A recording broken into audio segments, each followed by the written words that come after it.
Hello, everybody. This is Indigenous Monstrosity, and I am Monstrositus X, the Dark Bat. Yeah. This is Power Time, the streaming. Uh, Plight of the week.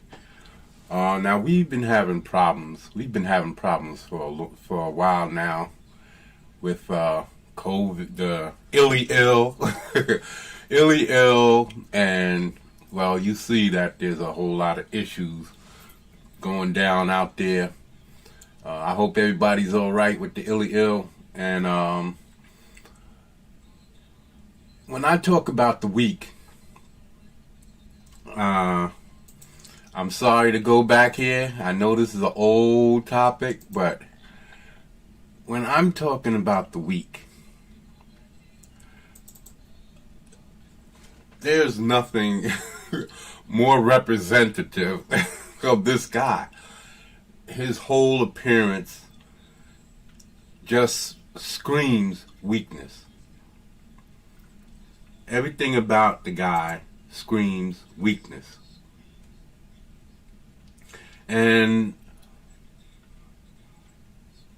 this is the problem with what's going on in the world today. Everybody wants people to be weak. These people who are creating all of the problems, it's all over an election. And I'm supposed to be on that side. You know, I'm supposed to be fighting that supposed good fight, the warriors and all of this garbage. But how can you join something that you know is the losing side? And it's the losing side because of how weak they are. They are an extremely weak group of individuals.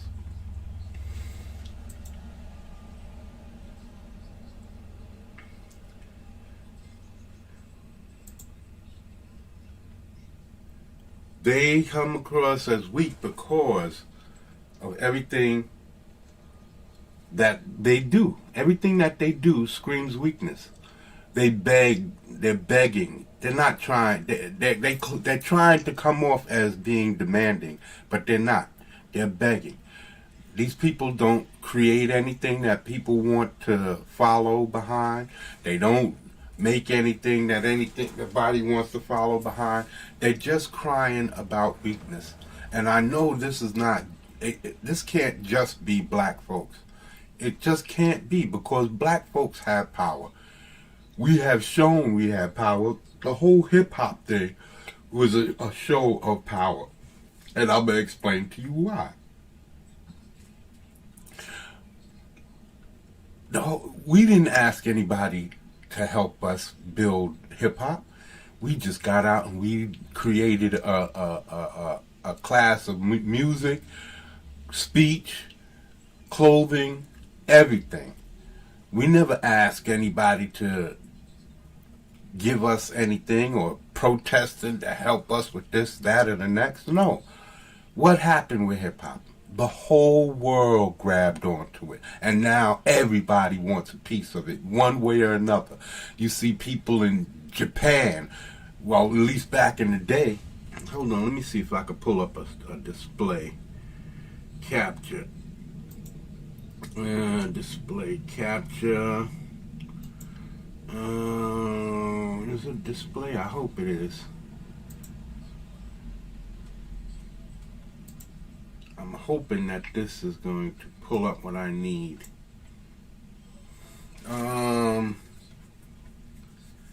Display capture.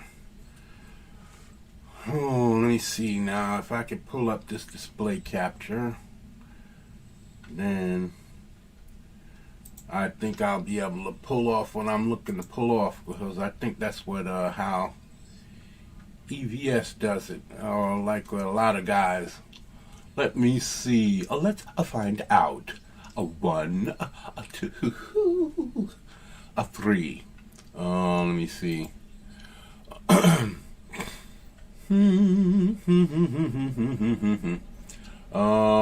Okay, I gotta stop sharing. stop sharing, and then we're gonna share again. Share, share, share audio, and then let's. No, is it the display capture? Display capture. Which one is the display capture? Okay, let's see. No, that didn't do it. That didn't do it. Hold on. Hold on. Okay. I forgot something. I forgot something.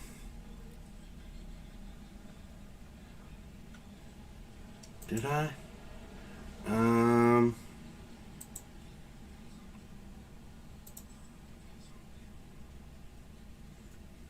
Let me see. No, it didn't work. Hold on. I'm trying to get a display capture. I'm sorry, peoples. I tried to set this up beforehand, but I didn't realize I was going to be trying to do this. But I think I'm just going to have to go back to the ordinary way. I don't think this display capture works in that way, where it just gives me freedom to roam about your entire stream. No, that's not what I'm trying to do.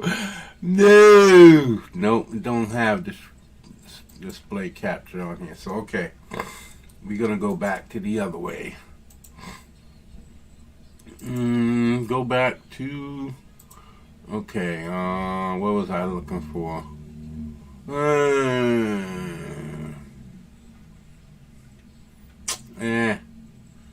Okay, let's go back here.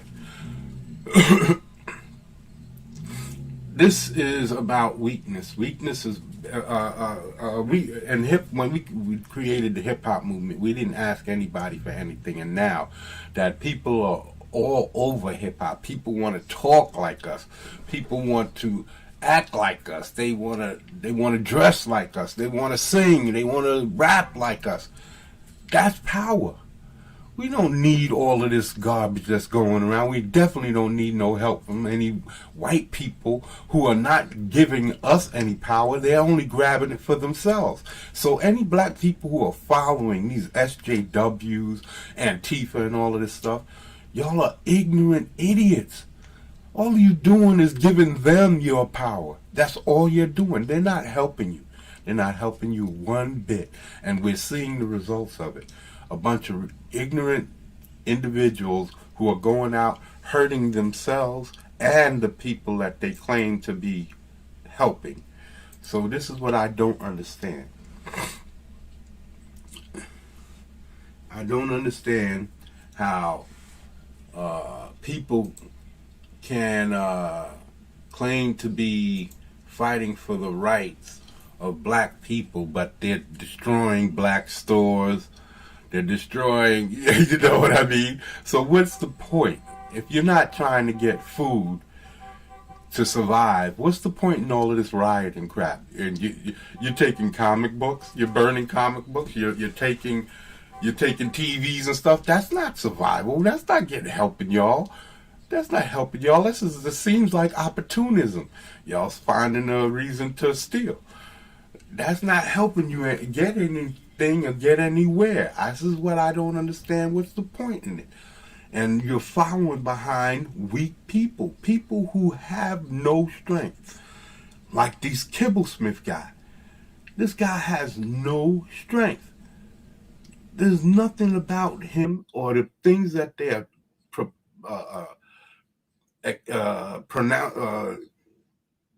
proposing. The things that they're proposing is not helpful. They're not trying to benefit anybody. They're just talking about spewing hatred. Now tell me something. What's the difference between one extreme group or another? If we won't follow the KKK and the alt-right, nobody wants to follow them. Why would you follow Antifa and social justice warriors? They're far left. They're both espousing hate. They're both hate groups. And they're screaming about misogyny, Where's the hate? Where's the hate from this misogyny? I don't understand it. Please explain it to me because I just can't understand it. Where's the hate come from? Now, even if say men just don't understand what they're doing, right? That they are oblivious to the fact that they're creating pain or whatever. I'm not saying that that's the fact. I'm saying, what if? What if my ass was orange? Would you suck it? Basically, yes. If my ass was orange, would you suck it? No. If these people are right and they're so strong, why would you need to?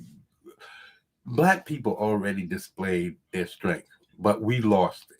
We lost it when we gave it away. If we would have kept promoting our own music and doing what we did and doing the right things, we wouldn't be in this situation right now, having people talk. We would have our own industry and everything. If you want to help Black people, if you're looking to help Black people, here's what you do: leave us alone. Stop trying to take and jump on our dicks about everything. That's what you want. You talking about cultural things can't be patented, can't be trademarked. Leave us alone with our shit. We create something and immediately y'all try to steal it. Everybody. Like I say, you see Japanese with brown skin and grills. Let me see. I know that they have still pictures of it back in the day. Japanese with grills and dark skin.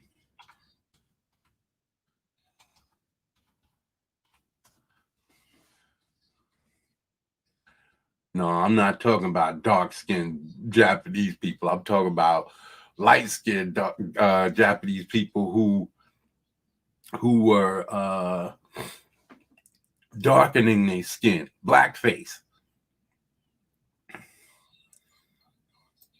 I'm not talking about black Japanese. I'm talking about blackface Japanese. Back in the days, like I say, around 2014, 13, somewhere around there, they had a lot of pictures of Japanese girls with, I don't know if it was spray tan or what, and grills and all of this. Everybody was all over. If I could find some pictures, I'll show them. And let me see, blackface.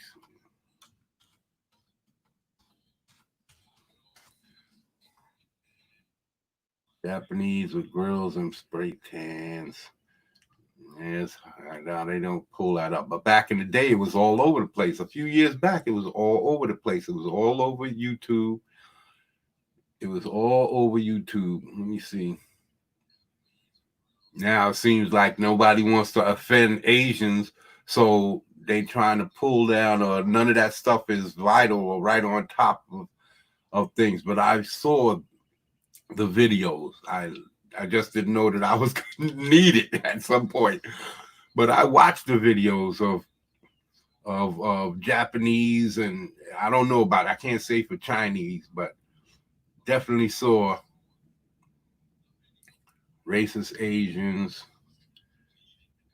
Japanese, Korean doing blackface. No, but I'm not trying.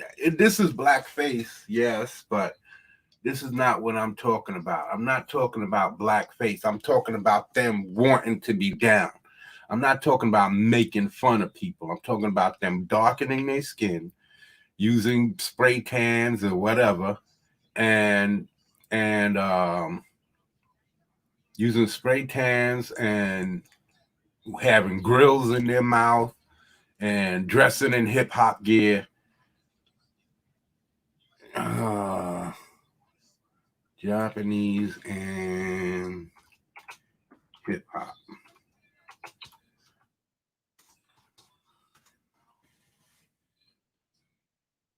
Japanese hip hop.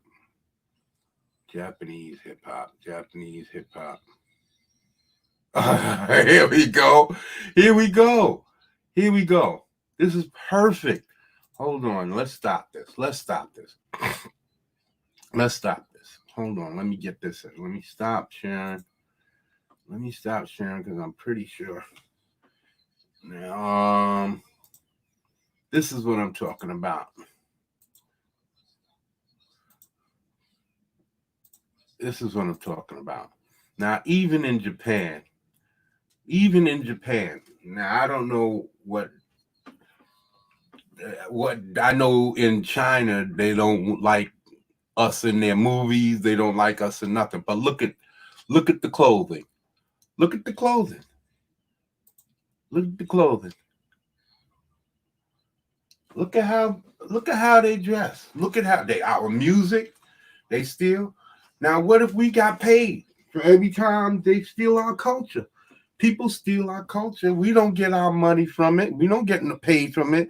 But we create things that are worth that people want. But because it's cultural, nobody wants to give. We can't patent it. We can't trademark it. We can't do nothing but turn it over to other people while they making money off of our shit that we create. Come on. How is that right? If you want to, we don't have to give us nothing. Just let us make money off of the shit we create. That's all.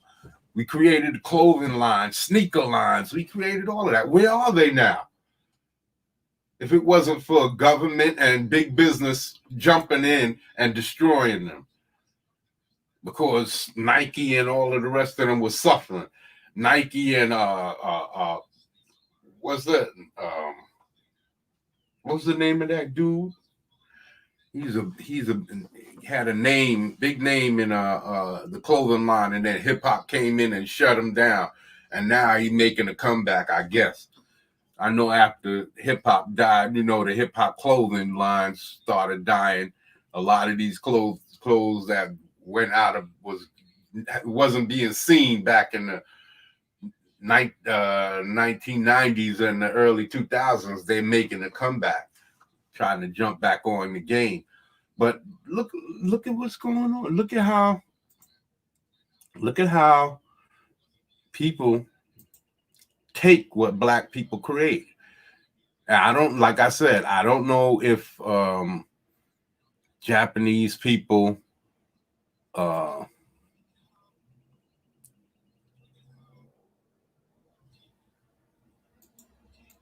hold on, let me get, because this guy's talking a lot of shit.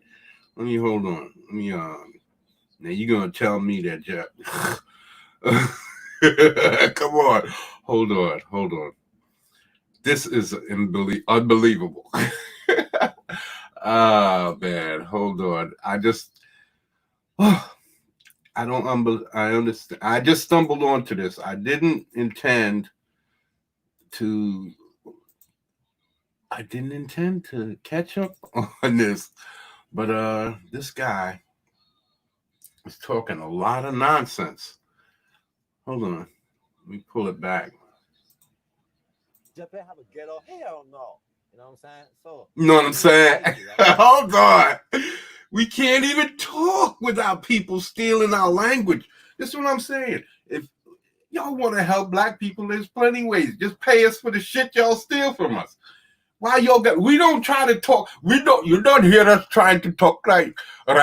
You don't hear us trying to talk right Japanese, right? You don't hear us trying to talk right Japanese. No. You might have at some point saw us wearing kung fu clothing, but that's because we like the martial arts, and martial arts just isn't China and Japan. It's everybody had their own form of martial arts, even Africa. So everybody had their own form of hand-to-hand martial arts fighting styles.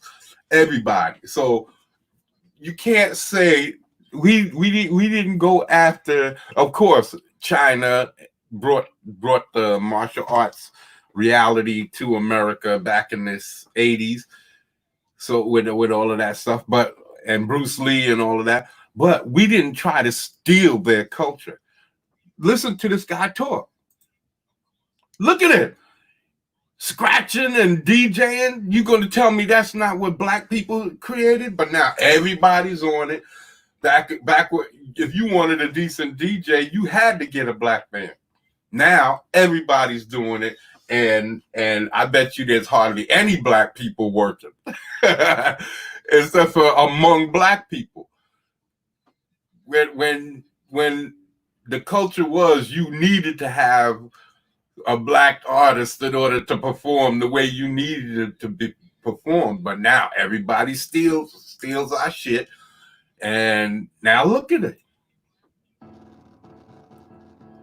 Look at it. Like hip hop is like hip hop, the culture born in the ghetto. You know what I'm saying? Like if people don't have no money, straight up, man. Straight up, man. You hear this shit? He can't even talk without trying to talk like us. Now, that's power. This is influence. Look. Oh man, I wish I could just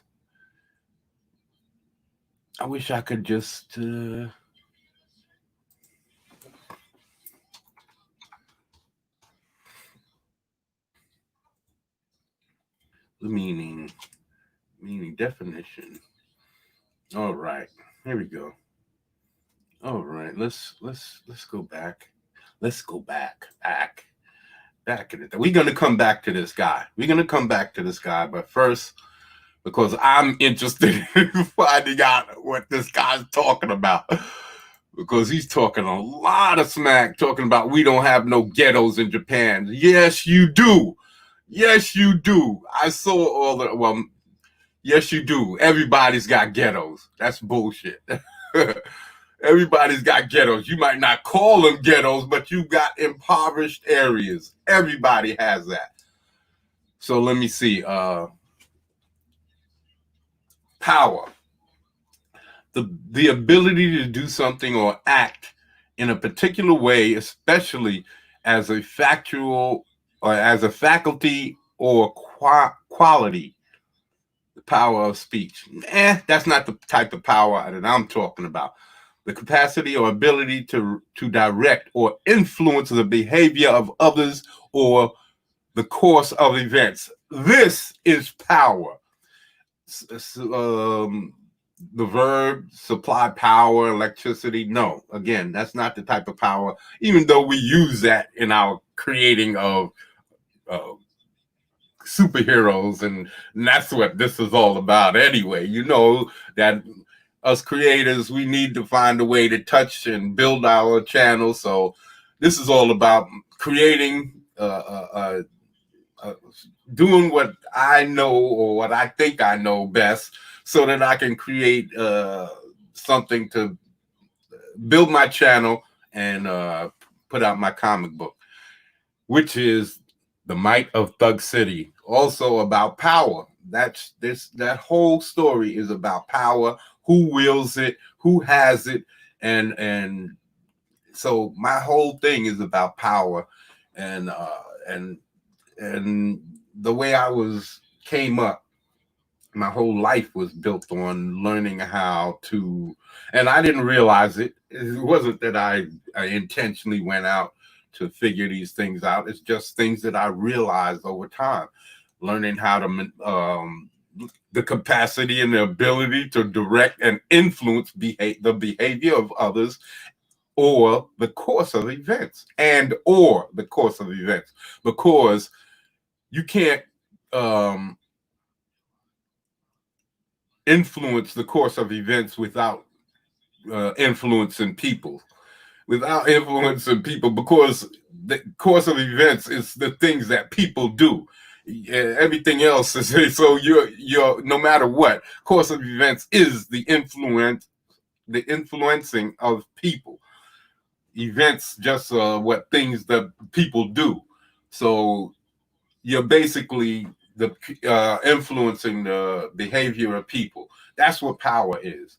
Power is about influencing others, and knowing about how to do that is everything. And people like the people that we're talking about have no power. They have no ability to wield, to influence people. That's why they cry and they whine. Um, they're begging for somebody to give something to them, and they're screaming. They're throwing a tantrum. That's what they're doing. They're throwing a tantrum. They're whining and crying about something that we can't do anything about. You can't give people power. There's an expression, an old expression. You can lead a horse to water, but you can't make him drink. If people don't know they have power, if people don't know how to wield their power, then there's nothing that you can do. There's nothing you can do to help somebody who is too afraid or doesn't realize that they have power. There's nothing you can do to help that person. Empowerment is a bullshit lie. It's a fantasy. It's a fallacy. It's an illusion that these weak individuals push out there. What they're saying is abdicate your power. That's what they're saying. All men, abdicate your power. Let us take the reins. Women are the best. Women are better than you. That's why they have to put all of this nonsense in the TV shows. They know they can't influence you. So they going after your children. I was watching the first 2 or 3 episodes of that stupid ass, hold on, we're going to come back to that. But, was it, Stargirl? And it's garbage. That show's not going to last. It's not going to last at all because she's an arrogant little shit. They're shitting on the dude who the whole time he's nothing but this moist ass, weak individual.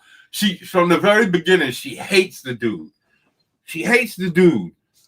He didn't do nothing to her but get with her mother. He's dating her mother, and from the whole time she's treating him like crap for no reason. She goes out, she hates the guy for no reason, but when they move in together, the first thing she does is run in and digging through his private property. How is digging through his private property? How is digging through his private property making you a hero? And that's that's why they're not going to win. They can't win because they're so busy spewing hatred and irrational bullcrap.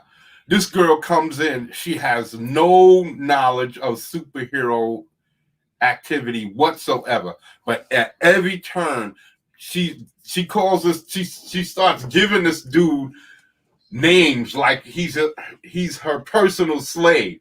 Well, first she hates this guy. He was fighting side by side with Starman. That was his sidekick. Starman and Our Man and Dr. Midnight and all of them supposedly got killed back in the day, and he's on his own. He gets with this girl's mother, and they're setting it up that it just so happens that she's the old Starman's daughter. That's the way it sounds, because the staff works for her, and it's only supposed to work for Starman, but it's working for her. Because she goes into his things. He got everything. He's bringing in his things, and he puts it in the basement. The first chance he gets, she goes snooping through his shit. Goes in here and takes the staff, goes out and just attacks these kids who's so-called acting, you might call it wilding from back in the day. They was wilding out. They was acting a fool, but that's what teenage boys do. They're football stars. They got their Letterman's jackets on, and they're acting out. So immediately that means that they're bullies and they have to be put in their place. No, that's not what bullies are. Just because they act out time to time, sometimes people act out. But in her presence, how dare some man act out and be, you know, act in a dominant fashion in any way. That's what it is. That's only women's job. And this is why they're going to fail. This is why women's movements have failed in the past, and it's going to fail again. The girl goes, she immediately attacks these guys. They was just jumping around. They was in a drive-in movie theater, a place I guess that they're going to start opening up again because all of these, they're going to close movie theaters. You better believe it. With all of this COVID scare and everybody's so terrified. Terrified of what? If you're intended to die, you're going to die, man. What are you so afraid about? It's just a flu. And from what we understand, it ain't that bad. It kills just about as many people, maybe less, than the flu. So why are we so terrified? Because somebody said, oh, ill 19. Come on, people. Y'all are so tired. This is the reason why the world is in the condition it's in, because y'all are so scared. Everybody's acting from fear. That's why you can't have shit today. That's why everything is garbage. None of these shows are going to last, because I was watching it and it's like watching HR Puff and stuff. Nobody's allowed to really show any action. In the third episode, they were fighting this dude called Icicle, supposedly the dude who killed her father. If that's her father, because they haven't really revealed that it's actually her, that the Starman was her actual father. So in the third episode, I know I'm jumping. I'm going to jump around because it just came to mind. But in the third episode, this Icicle dude is out to get them. And so he freezes the big dude, which she calls Stripes. She was calling him Stripey and all kinds of silly 15-year-old, not even 15-year-old name. That's this show is made for 5-year-olds. They don't show anybody getting injured. They showed the ice dude freezing somebody's father because his son got killed. It seemed like he's part of this new project, New Earth thing, and he knew that this guy who Icicle was, and so he grabbed his magic wand when he heard his son got killed and went running over there to attack this guy and wound up getting his ass frozen. And they showed that, but it's not real violence. They're not actually showing violence. So when the kid got hit by a car, he's like 15, 16 years old, maybe 14, but Icicle used his frost powers to blow a card out of his hand, which was corny.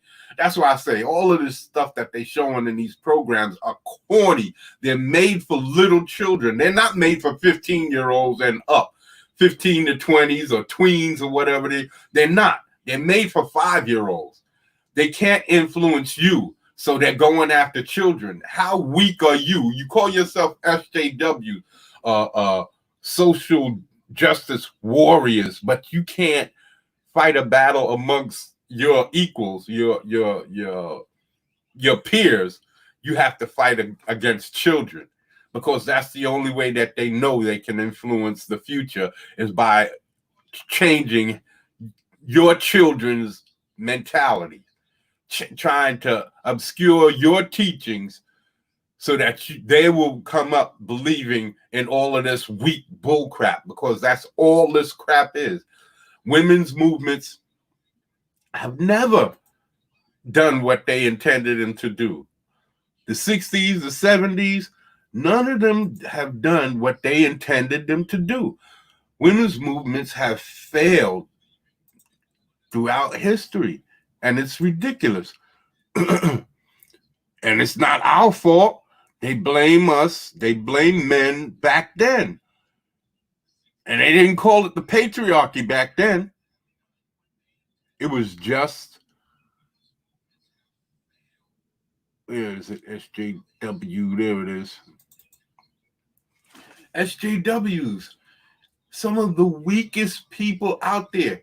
They make themselves to be, they look at what they do. They put all of this stupid shit on them. They get out of shape. And then they want you, they come up with all of these ridiculous things like grammar. Oh, you got to talk to me and call me by this and that. Black people never did that. Martin Luther King never said you had to call us kings and queens, right? We never said nothing like that. And it would have been a whole lot easier because you wouldn't have had to engage us. These people say you should engage with us to find out what we prefer to be called and referred to as. What?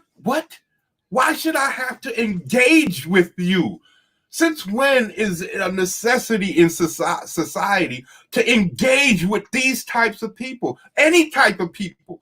Why should I have to go out of my way to engage with any type of people? But this is what they're saying. You should, if you want to know what we want to be called, you should talk to us. All you have to do is, no, this requires me to get involved with you. Y'all are lonely basement dwellers. That's what, I don't want to know nothing about your life. I got my own problems. I got my own issues to deal with. And then black people following this? Why? We have more influence, more power than these people. So you're basically letting these crabs in your barrel to try and climb over your back. You're stronger than them. And that's one thing about crabs in the barrel. Even the weak crabs wind up being the ones that stay in the barrel. It's not the strong ones that climb over the back. I mean, the weak ones that climb over the backs of the strong ones. No, the strong ones climb over the backs of the weak ones that climb out of the barrel. So the whole climate of crabs in the barrel thing even doesn't work. Because black people are definitely stronger than these people. And y'all are letting these people jump on your bandwagon when you had your power. We had our power. All we had to do is consolidate, distribute our own music, keep out. If we would have sent clothing lines to Africa and built up, companies in Africa to make the cloth, make the clothes, and then send it to America, it might have been hard because of all of the taxes and all of that, because African products will probably be taxed more than any others. But still, we would have been able to build our own industry. Get the trucks, the planes, all of it. Look at the movie industry. Where were the black movies? Back from the 70s, we had our own line of movies.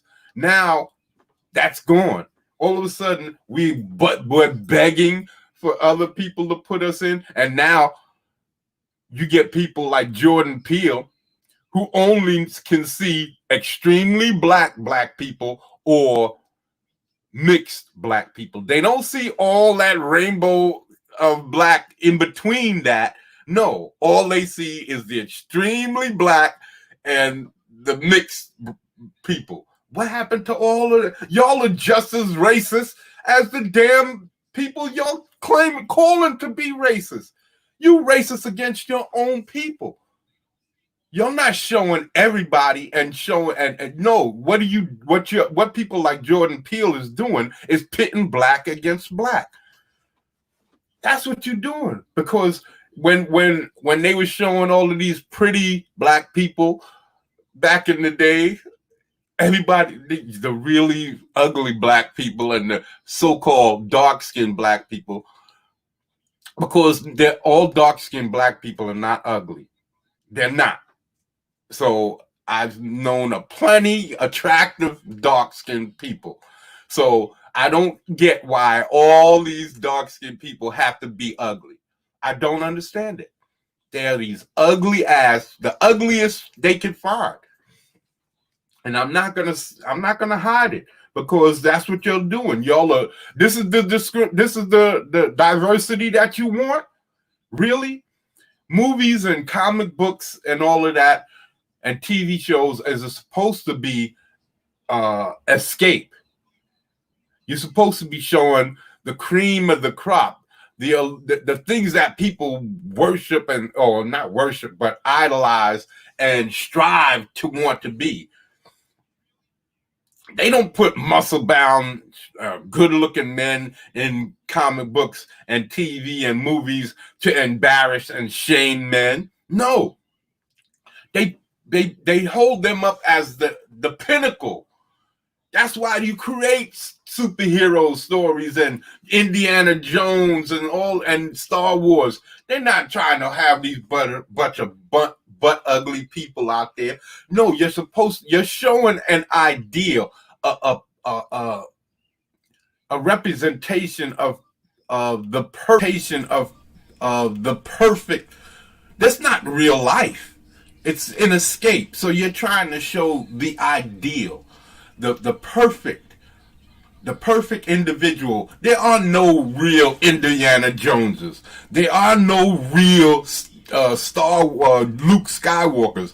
There's no real Superman. There's no real Batman. So why are we complaining? It's not supposed to be a representation of the public. It's not. It's supposed to be an icon. Movies and TV shows. You think Sam Spade back in the day is what detectives did back in the 40s or 50s? No! He was the icon. Somebody wrote him up to be the best of the best. Dick Tracy, the best of the best. Superman, the best of the best. Batman, the best of the best. Indiana Jones, the best of the best. But y'all weak-ass individuals want to come out and say, no, we need representation. We need to show the ugly, weak part of society in our movies. Why? That's not escapism. That's not taking me away from my day-to-day doldrums. That's making me see a bunch of weak-ass individuals that can't stand up for themselves. They don't appreciate social interaction because they don't know how. They don't know what the fuck justice is because they're sheltered and hidden away. And they in no way are warriors. They're too weak. That's why they use the terms like bullying. People don't bully you. The term bullying means that you sat and take it. You sat and took it. I had people pick on me, but I didn't sit and take it. I fought back. And y'all people want to teach your kids that sitting and taking it is the way to be. That's why y'all make y'all superheroes pussies. That's why y'all make your characters ugly.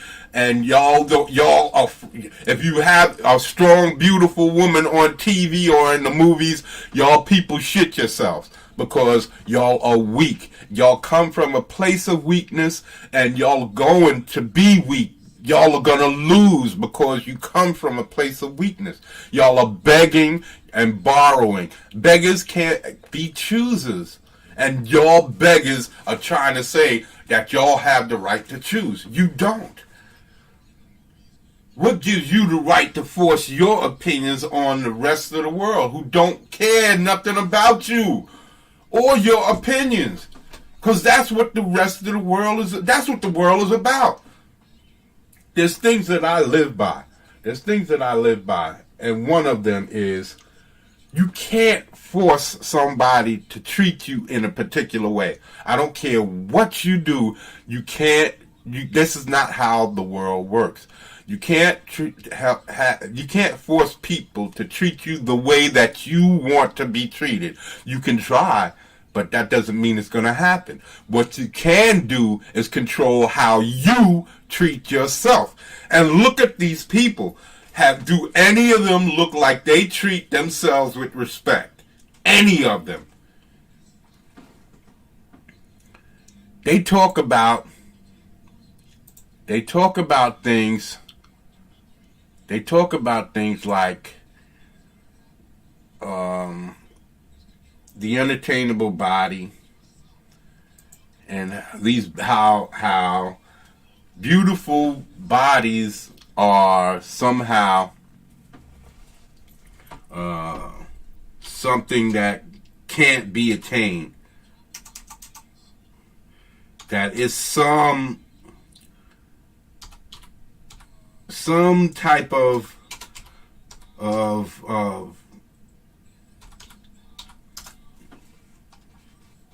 some kind of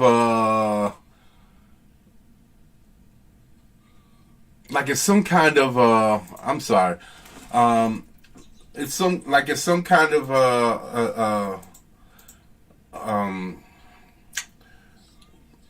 relic that they're trying to hunt and can't find.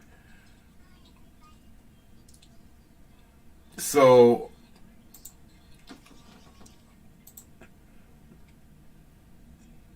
it's these things that I think about. It's these types of things that I think about. If you're a weak individual and you can't seem to function, you talk about body imaging and all of this, and they say, let me see if I can come here. I definitely can. I'm going to show y'all a little bit about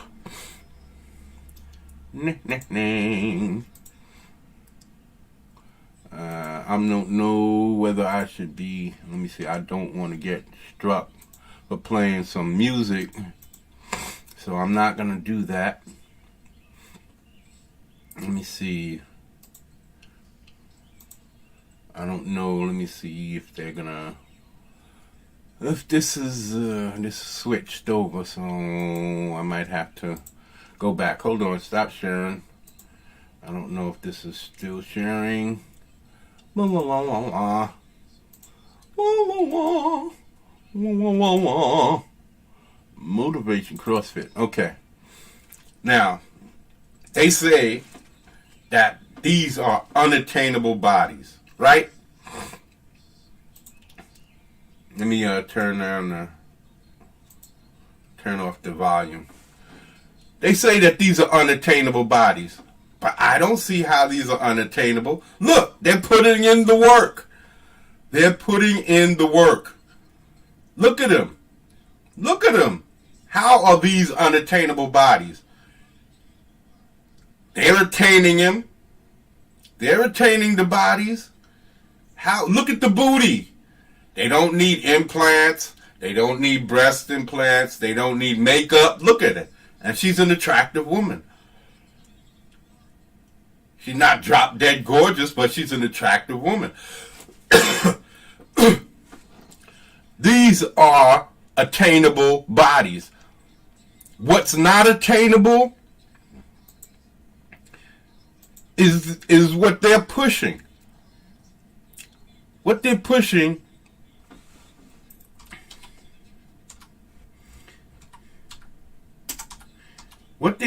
pushing, and this is the thing. This is the thing about it. What they're pushing in this whole body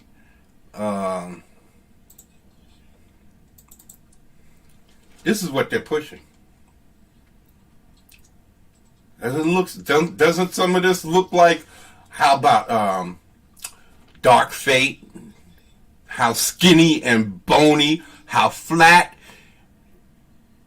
What is Terminator Dark Fate? This is the attainable body that they're looking for, all so that they can spite men. So how is having women pushing this bony, anorexic, cracked out look just so that they can punish men and keep the male gaze from beautiful women? This is what they're doing. They're pushing this. Really? Is this what y'all want? Is this the diversity that y'all want? Truly? They're pushing women back into this, all for the sake of punishing men. Is this what you want? Is this the diversity that you want? This is what I'm talking about. Is that power or is that weakness? When you hate men, you hate women, because if this is what you're pushing, Dark Fate, Captain Marvel, she didn't have no ass. She was just like this girl. She didn't have no ass. She ain't got no body. She's a bony, cracked out. She needed to get implants just to have breasts, didn't she? Some kind of breast augmentation. So come on. But these are the people that they're pushing as the new, and all of them are ugly, and they're pushing this man thing. So if like in the Last of Us, this transsexuality male thing, that women can't be strong unless they're acting like men. Really? I thought women had their own thing. But it seems to me that the only way a woman can be strong is by acting like a man. Becoming a man on one level or another. Tell me something. Where are the properties that women or any of these weak groups, where are the properties that they create? Where are the big properties that men can say we want to be a part of because y'all are discriminating against us and keeping us away from it? Where are the comic books that y'all are keeping, that women's groups are keeping us out of? Where are the major companies? Where are the video games? Where are the movies? Where are the anything? Name it. Where are the sports that women are keeping men out of? There has to be something that women do. Where are women's identities? Because it seems like they don't have one. It seems like everything is based off of what a man does. Even your sexual proclivities is based on what a man does. When back in the day is men are all dogs, they all cheat, and women need to be able to cheat. Oh, you can't. What happens when a man does it? It's called being a man, and y'all all pat him on the back. But when a woman does it, it's a whore. So in other words, a man cheating and being promiscuous is what women want to do when they was complaining about men not being faithful. So they become more promiscuous to teach men about being faithful, or so that they can show that they can be like men and they can sleep around too. But you don't hear about men needing their dicks rejuvenated. They don't have to go to get their dicks rejuvenated from having a lot of sex. They don't. They don't have to worry about carrying babies. All they have to do is worry about diseases. And that's not men's fault. And it still doesn't say that act, that men promiscuity,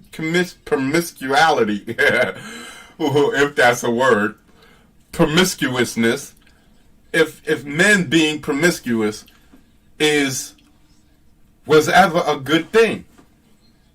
I've never heard women say that men cheating was a good thing. So now women being promiscuous and sleeping around, being like men, it's a good thing. When they've been screaming the whole time that that's bad. Man bad, they're dogs, this and that. So becoming dogs yourself, that's women's empowerment. How? You see? So how could you possibly win when you're not, your whole basis of your fight is based off of what a man does? I don't remember a man ever saying, we're doing something because it's what somebody else did. How is that power? How is that empowerment? All you're saying is that women are not good enough, women are weak, and we want to be men now. That's what it's saying. That's all I can see it saying. Where are strength? Power is about knowledge. Power is about knowledge.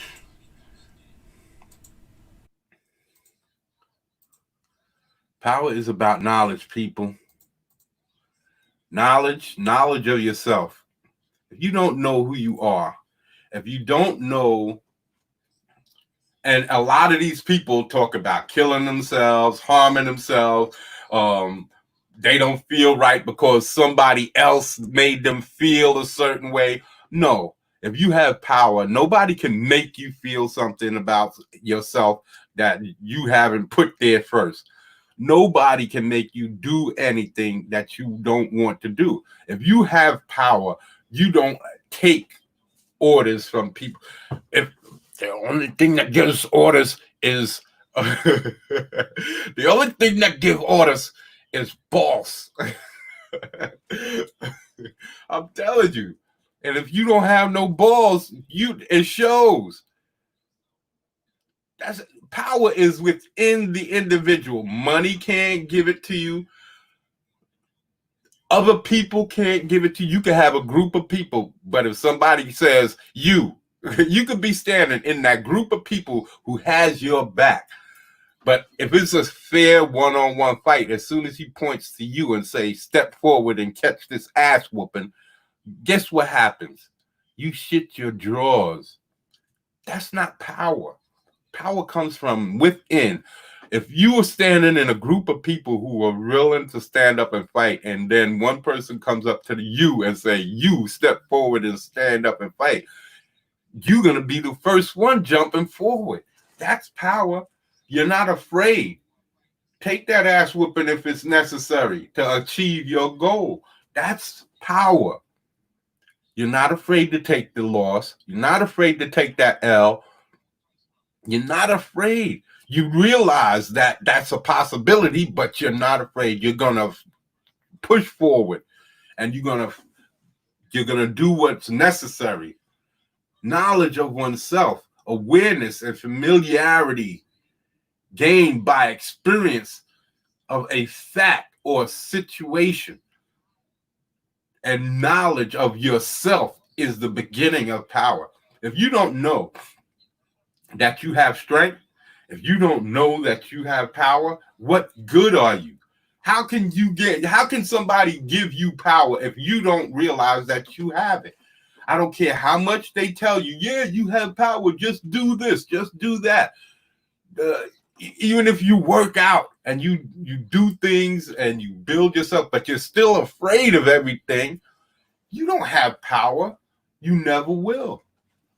You have to be able to conquer your fears, your doubts.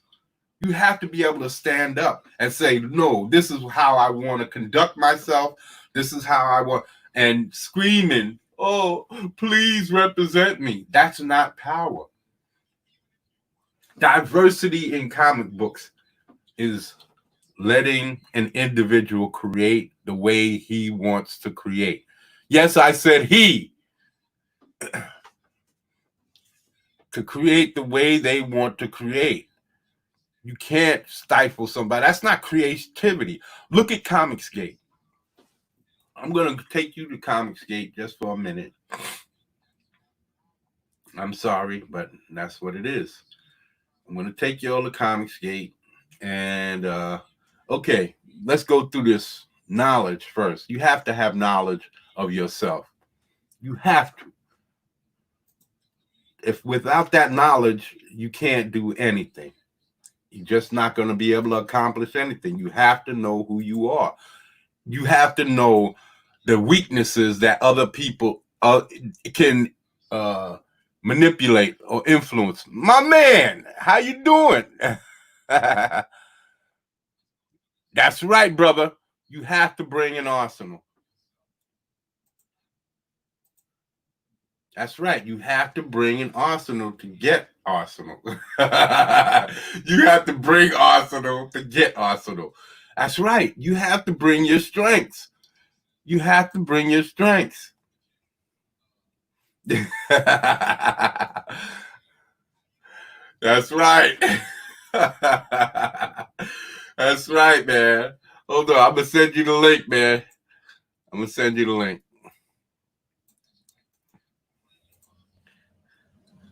Yeah, people, you have to bring arsenal to get arsenal.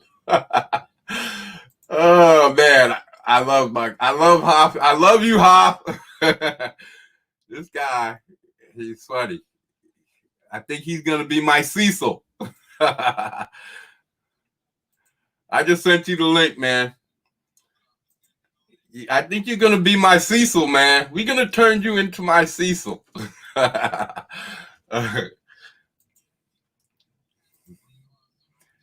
I need a Cecil.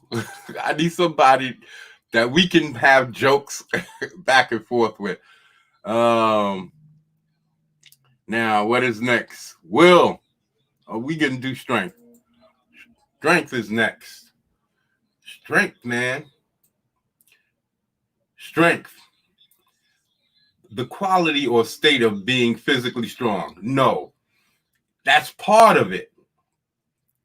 The capacity of an object or substance to withstand great forces or pressure. No, these are not the strengths I'm talking about. These are strengths. These are part of your strength. Fitness, the capacity to withstand pressure, all of these things are part of your strengths, part of your power. Money, clothing, a nice house, all of these things that people deem to be those things that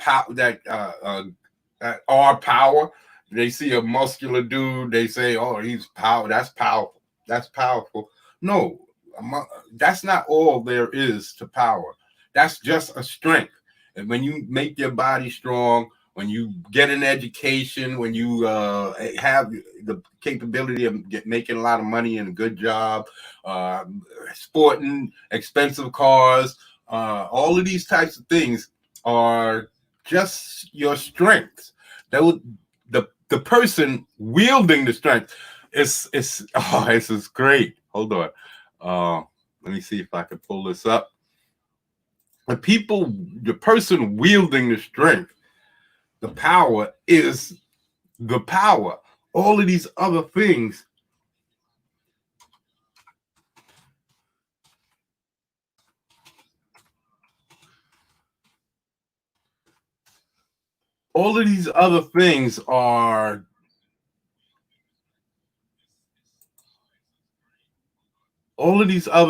are just tools. Your physical strength, your car, all of these things are other things that people use to influence, but it's the person, how he uses them. That's where the wisdom comes in. How he uses those tools are also part of your power. All of these, your strength, your looks, all of these different things that people acquire, things that you can acquire, those are just strengths. Those are things that people use. They're tools that of power. They're tools of power. They're not actual power. Because it's the person who gains these things, acquires these things, and learns how to use those things purposefully to maximize their potential. That's what power is. That's what power is. Now, we're gonna come back to that, but we go also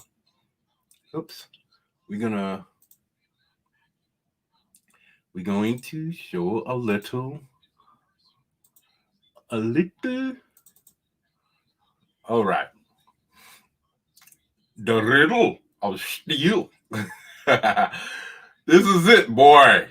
You know. There it is.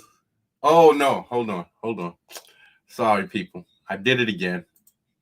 I apologize. I keep forgetting that I have to do the audio. Share the audio. Have to share the audio. You have to share the audio. You have to share the audio. You have to share the audio. You have to share the audio. Okay, here we go. That from the time it was born.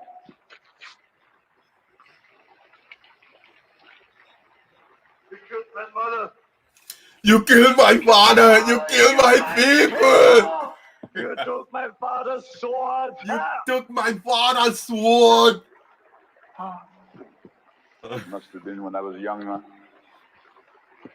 There was a time, boy, when I searched for steel. Here it is. Here it is. And steel meant more to me than gold or jewels. And that's all it is. That's all it is. You see, he realizes gold and jewels because his search for steel, that was his most important thing. Everything is about your perception.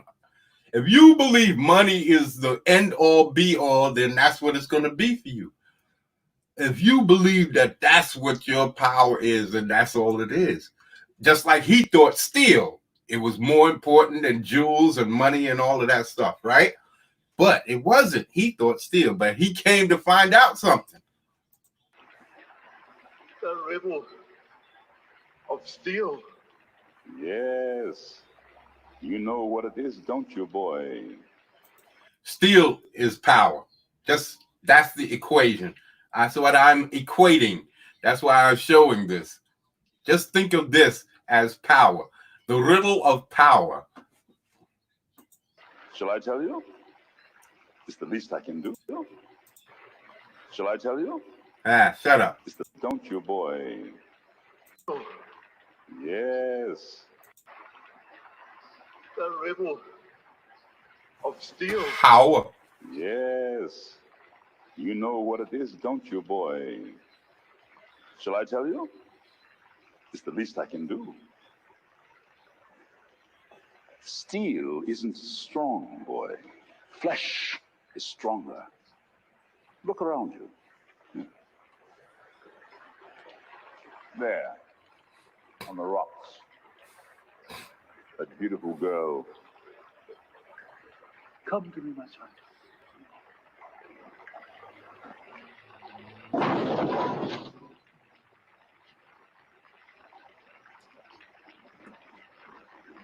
That is strength, boy. That is power. That is strength, boy. That is power. That's what it is. That's true power. Steel, money, all of that other stuff is not power. This dude commands people.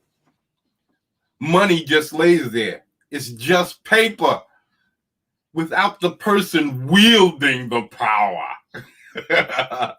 The power, boy. Without that hand that what's the strength of steel compared to the hand that wields it? And that's what power is all about. What's money? What's all of these other things? What's cars? What's houses? What's clothing? What's any of that compared to the man that wields that power? That's right, I said man. The individual that wields that power. So this is why people crying for begging for people to empower them. Please empower me. Please. No, that's not how it works. That is power. The strength and power of flesh. What is steel compared to the hand that wields it? Look at the strength of your body, the desire in your heart. I gave you this. He did. He did. The vengeance, his vengeance is what drove him to survive and become that big and all of that. His vengeance leading to get revenge. So he did. He gave him, he imbued him with that's not empowerment. He put that drive within himself. But if it wasn't for him, he wouldn't have had that drive. You see? So that's what it is, man. Power is within you. It doesn't come from outside. It's from inside of you. You determine what your power is, not someone else. No one can give you the power. Boy, no one can give you that power. It has to be earned. It has to be wielded. It has to be cultivated like a crop. You can't just can't say, how rebel, do you understand the power of steel, boy?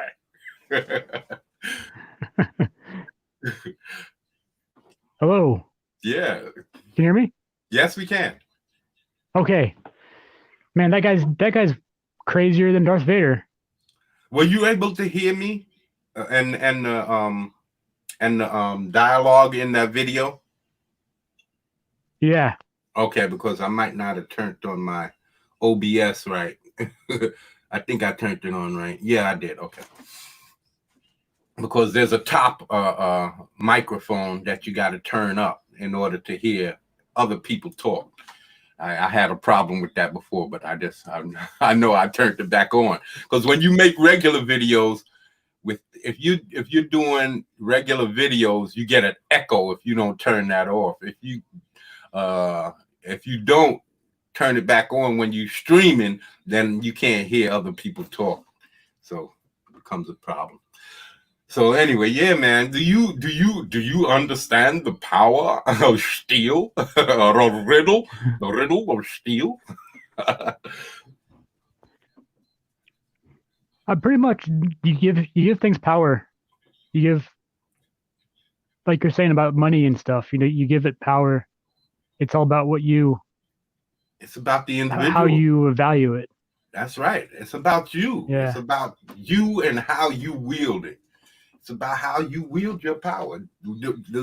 All of these things that people carry around and think that, like, oh man, diamonds and gold. No, people have won millions and millions of dollars and lost it all because they didn't know what to do with it. So what good is having money if you don't know what to do with it? And that's what power consists of. Knowing what to do with the things that you have.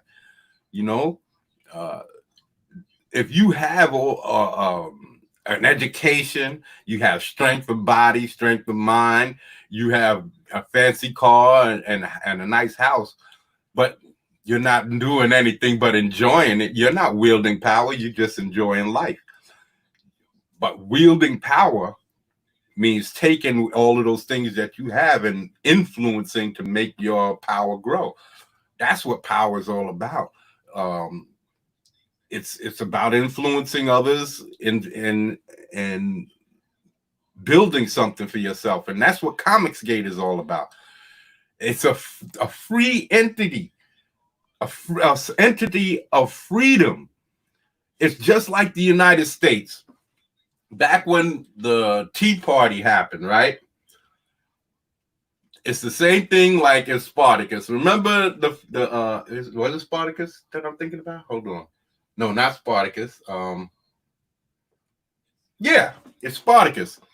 The prequel episodes that was just 6 episodes long.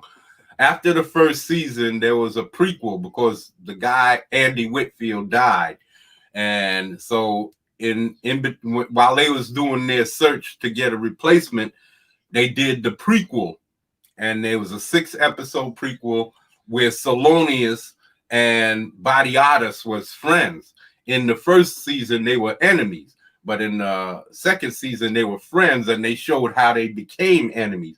And basically, Salonius was a sniveling coward who's crying and complaining and basically created a lot of problems for the both of them. And if it wasn't for the maneuverings of Batiatus, they wouldn't have gotten to the position that they got into. But the sniveling Salonius is crying and sniveling and all of this the whole time. And then at the very end, once they beat their enemies, Salonius decides to grow a set of balls and betray Batiatus. Now, we know that this had to be that way because that's what the story required, because it's already was told. But in a situation where you've already defeated, even if you got something against, say you have a best friend who treated you badly for years, but you stuck with him, and he took you to a place where you were able to experience your best life, right? But at that time, you decided to betray him. Now, wouldn't it make sense to stick with this guy and become a force, the both of you working together to build for yourselves, then you're all fighting against each other and basically hindering each other's growth? Mm-hmm. Cut off And your nose to spite your face. Yeah, basically that's what Salonius did, because in that prequel at the end, he Badiatus set everything up, but at the end they were supposed to split the gladiators so that both of them came off, with a good deal, and both of them would benefit. Both of them would be able to take over Capua and grow. But no, Salonius takes all of them, all of the gladiators for himself, becomes enemies with Badiatus, and then winds up getting set up to get killed by Badiatus in this first season. And so if that was the case, his best move, even though Badiatus did tend to fly off the handle and say some derogatory things about him, but he never betrayed him. He said some things about him that was bad, but he didn't betray him. He never betrayed him, never sold him out, nothing like that. And he was willing to bring him along with him in the whole thing, because all of the enemies Badiatus had was Badiatus's enemies, not Salonius's. So Salonius wins no matter what. The enemies are all vanquished and y'all are able to grow. Just like in America. We defeated the English. We got them off our back. We don't have to answer to them no more. And the first thing they do is grab for power. Our forefathers grabbed for power. There's their chance at freedom, ultimate freedom. And they grab for power, start making laws and all of these regulations and restricting freedom. Because as soon as you start making laws, you're restricting freedom. And you will see this in Comicsgate. It's happening now with people complaining and coming up with all of these little rules to why they shouldn't be let me see, we had this whole thing, this blowout with who was it, with John Malin and this guy, I forget his name. He's not really important. The dude John Malin helped him, and the two of them got into an argument on Liam's stream. And then what happened was War Campaign saw that, decided to white knight in a situation. Now, we're talking about two grown men. And this is where the problems come in, because of this white knight crap. People wanting to so-called help grown-ass men from arguing. They're not throwing fists at each other. They're not causing any physical damage. They're just arguing. But you can't argue without having some other man come in to run to your rescue. Really? Is that what being a man is today? Is being so weak that as soon as you see another man arguing with a man, because two men may be saying something to this one man, oh, I have to represent and get in there and help this guy out because he's being double teamed. He's not getting jumped. He's not getting jumped. We're talking about a conversation, and people are jumping in to throw their ass into the middle of two grown-ass men's conversation just for the sake of what? Now, the problem that John Malin and this guy had was, and this is the whole problem, why it is absolutely ridiculous.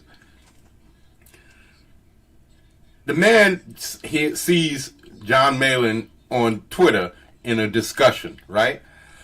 A debate, whatever. He claims that John Malin was talking derogatorily or talking down to this guy. But the guy was in the wrong thread. He thought it was about Anna and the cover, and it wasn't. So the guy calls John Malin, the guy in the tweet calls John Malin a poser. So this guy in Comicsgate, who John Malin supported and that helped him push his book, he jumps on and say, yeah, you know, he retweets it and likes it because he believes John Malin is a poser and that he didn't like the way he was treating this guy who was tweeting with John Malin. But John Malin and this guy who was tweeting with each other, they squashed their beef. They said, hold on, you was in the wrong thread and you're in the wrong argument. This is not about Anna. We're talking about something totally different. So the guy says, "Oh, I'm sorry, my bad." Those two, John Malin and this dude who's arguing, tweeting the tweet, who's in the wrong thread. He says, "Okay, I'm sorry, my bad. I'm out." And they squashed the whole thing.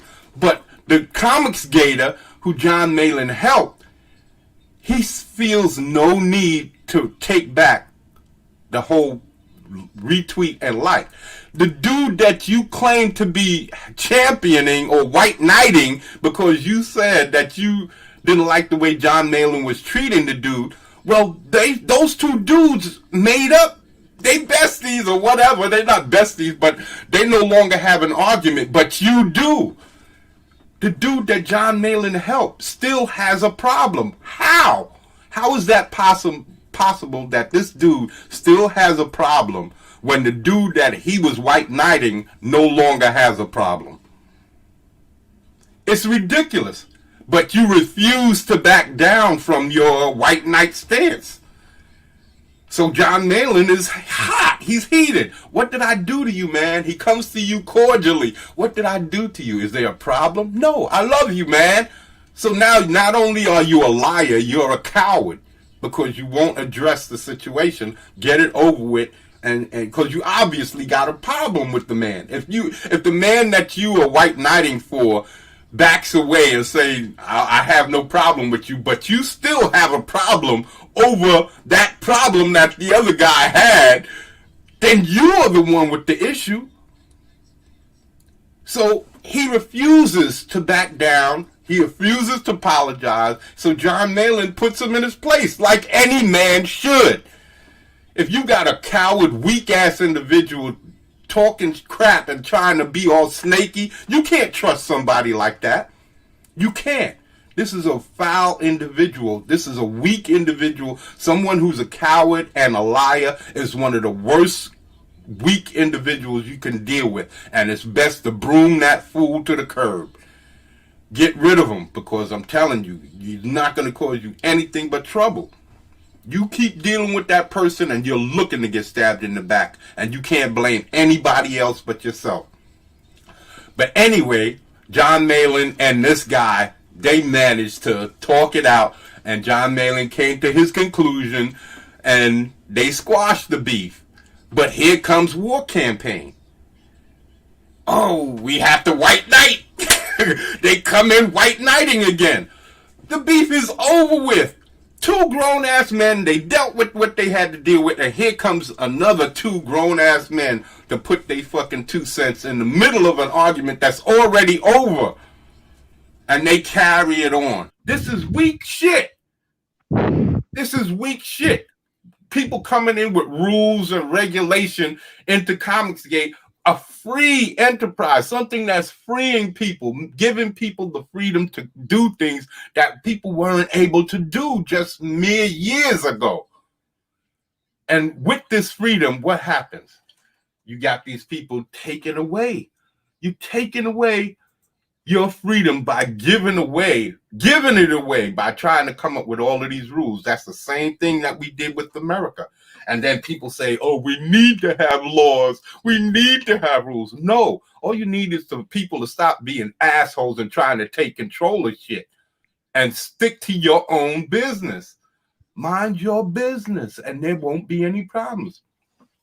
Then Liam comes in and he starts talking about how we need to have schedules. Why? Why do we have to have schedules? We are all individuals. That's what Comicsgate is about. Individuals working and networking. But we're also rivals on some level, but we're friendly rivals. We're not trying to harm each other. We're not trying to destroy each other. But we are competing because people's money, not everybody can buy every book. So we are competing for people's dollars. Keep an eye out for the Might of Thug City. The Might of Thug City, people. And those dollars, they get divided. Not everybody can afford to pay for and get in on every campaign. So we are competing on some level. So then to come and start begging and asking, oh, we have to get on some kind of schedule, and so that the lesser, the lower, again, some more white knighting. Now Liam is fighting some fight for the people who are on the bottom rung, which is me. I'm the bottom rung dude. I only got like 20 subs, but I don't see these guys, none of them, not War Campaign, not Liam, not any of them. I never seen any of them come and say, hey man, I see you only got 20 subs. Let's see what we can do to help get you up to 1,000 so that you can start,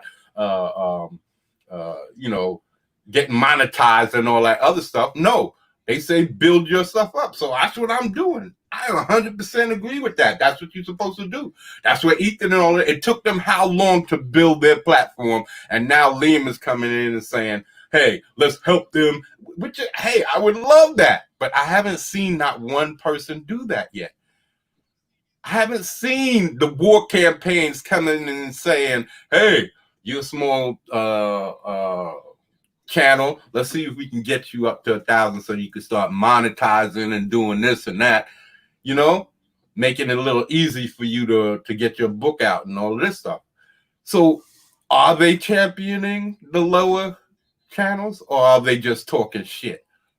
Now, I'm not trying to knock them because they are Comicsgate. I'm not trying to knock them down. What I'm trying to say is cut the bullshit. You don't need your rules and regulations. Stay in your lane.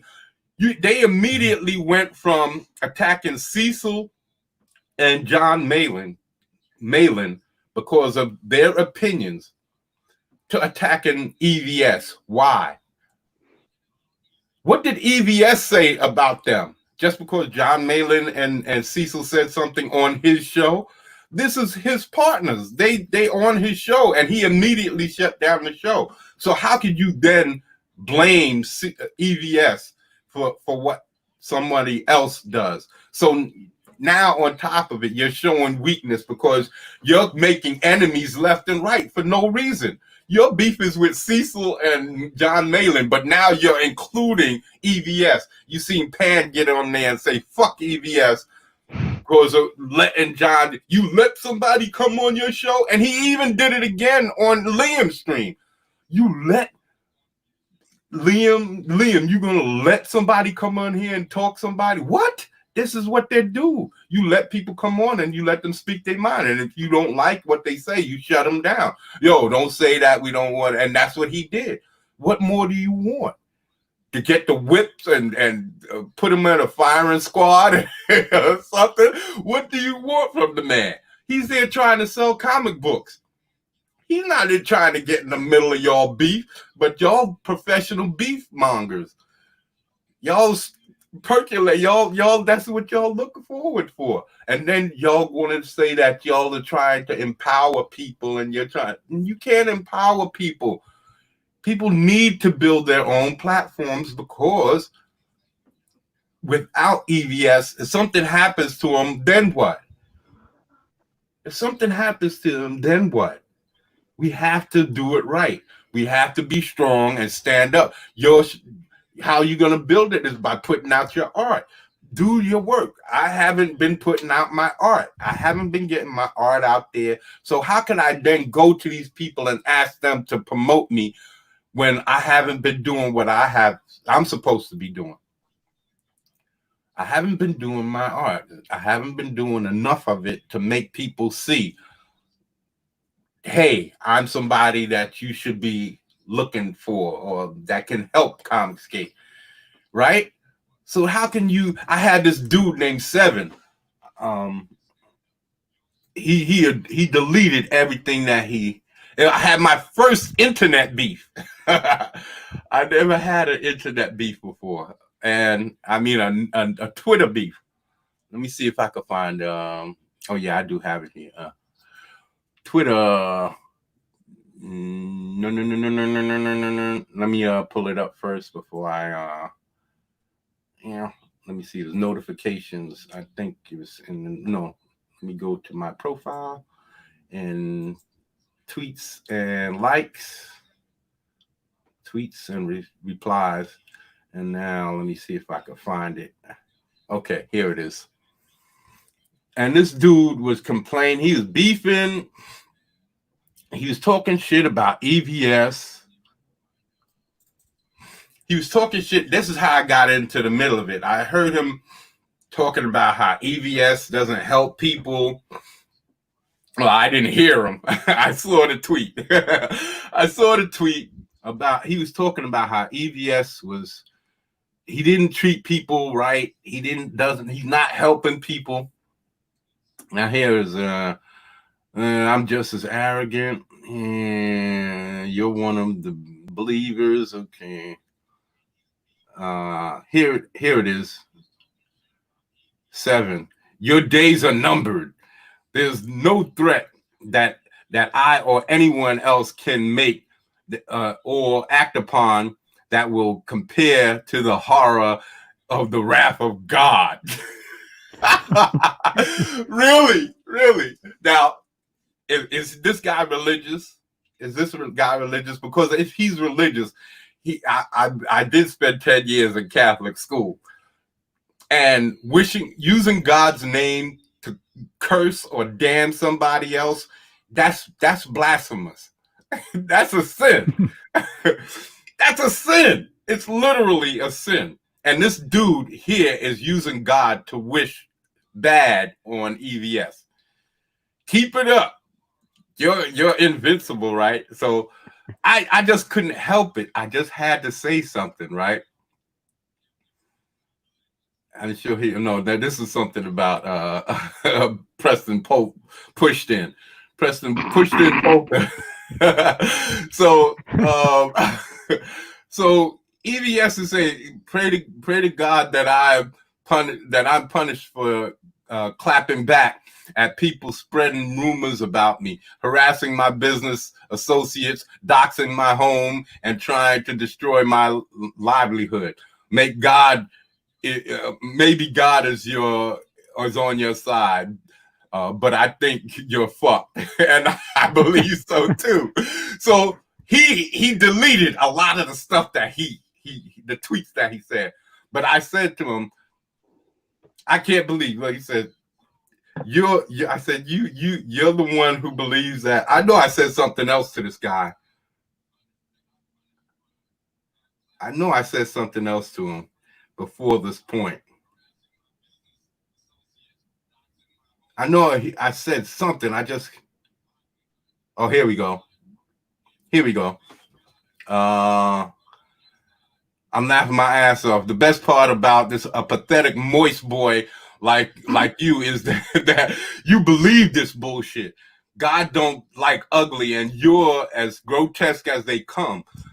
Never heard of using God's name in vain, dumbass. God's more likely to smite you for using him to wish bad on someone. And that's the truth. God don't like ugly, and it says don't take God's name in vain, and that's what it means. Don't curse people. You're not supposed to be cursing people, taking his name and saying, God damn this person. Saying God damn is blasphemous. It's using his name in vain. And that's what he's saying. Damn you. The wrath of God is going to take you out. For what? Even if it is, that's between EVS and his God, isn't it? It's not for this dude to come out here and say because he don't like something that EVS says. So then he goes on to say, the bitter irony for you will be that these fans are going to love seeing your destruction. They will celebrate the spectacle of high and mighty Humpty taking a fall and having everything swiftly and brutally taken away from you. TikTok, evil Van Sciver. What makes EVS evil? Because he's standing up for himself and is talking about building comic books against the crap that these people put out there. So I started looking at this guy. You know, he kept talking crap and I kept going back. He started telling me about how EVS's responsibility was to help me build my channel and to put me out there. So I started telling him things. I started replying. You're the one who believes that his shit don't stink. And I don't care if he thinks he's better than me. He said that EVS is better than me and that he's he should be it's in as far as the world is considered with money and the politics of it all, he is better than me. If you look at it from that perspective, he's got a successful campaign. He's made over $2 million off of Cyberfrog, 2.5 million, some shit like that off of Cyberfrog within 2 years. Yeah, he's better than me. According to American standards, hell yeah, he's better than me. Right? So, okay, but I don't care if he's better than me. I was on his show one time for 1 minute and he gave me a wrench just cause of whatever I said. That moment was able to inspire me because he didn't ever have to give me the opportunity. So the guy goes on to talk other stuff. Let me see if I can pull up. Nah, he don't worry. I don't worship any man, but I'm gonna sell my comics, and he offered a chance to for exposure that I don't have on my own. He's making bank, a lot of money, and can easily go about his business. A black man who respects what he's doing and holds great contempt for what you're doing. So I was telling the dude, and because he was saying that EVS was arrogant and all of this other stuff. So I said, yeah, P.S. I'm just as arrogant as he is, if not more. I am. Because I think highly of myself. I don't think I'm a stupid individual, so I'm kind of arrogant at times, and you have to convince me. I'm not gonna like I said, I don't give up my power to people. So if you think I'm wrong, you have to convince me before I admit it. You know. So get off your pulpit, I said. So anyway, yeah. So I go on here and. Yeah, he says some crap here, and I just let him have it. I go on for a little bit, but he keeps on going to saying stuff. So he calms down a little, and I calm down. I forget what he says. Yeah, oh yeah. So he shows some of my drawings. He shows my ferret drawing and the drawing of the deformity that I was drawing of him fighting Graveyard Shift. So I go, okay, I can't wait to see. So what's your point? What point are you trying to make here by showing my? He showed my my page. So I'm like, I can't wait to read this shit, right? So he's showing my page and he's telling me that there's no attack. What's up? So he's telling me how EVS has all of this responsibility to back me, and that I put in all of the work, and that he should be able, EVS should see this and start promoting me. So I go on to say, you truly are a dumbass. That's not what Comicsgate is about. That's not how it works. Even if I did do all of the work, let's dig just for a minute. Let's dig just for a little while. How in any realm is it anyone's responsibility to promote my project? Did I promote his first? So does he owe me anything? No. Did he build his platform, or did I build his platform? How long did it take him to build his platform? So what does he owe me? If it took him 2-3 years to gain the backing that he has and the supporters up here, are those his supporters or mine? Does he even know me? I'm talking about, does he know me as an individual? Does he know who I am? Does he know what my intentions are? Does he know what I'm about? What are my true intentions? And does he know them? Am I not a grown ass man who can take care of myself? Who has the responsibility to take care of myself? That's what men do. They come up and they don't come and begging for other people to please mommy, please take me by the hand. No. If he can, he will. If he doesn't, he doesn't. That's just how it goes. So I tell him, am I a grown ass man? You're too stupid to understand Comicsgate or Mr. Skyver. I bet you understand Pushton Pullman though.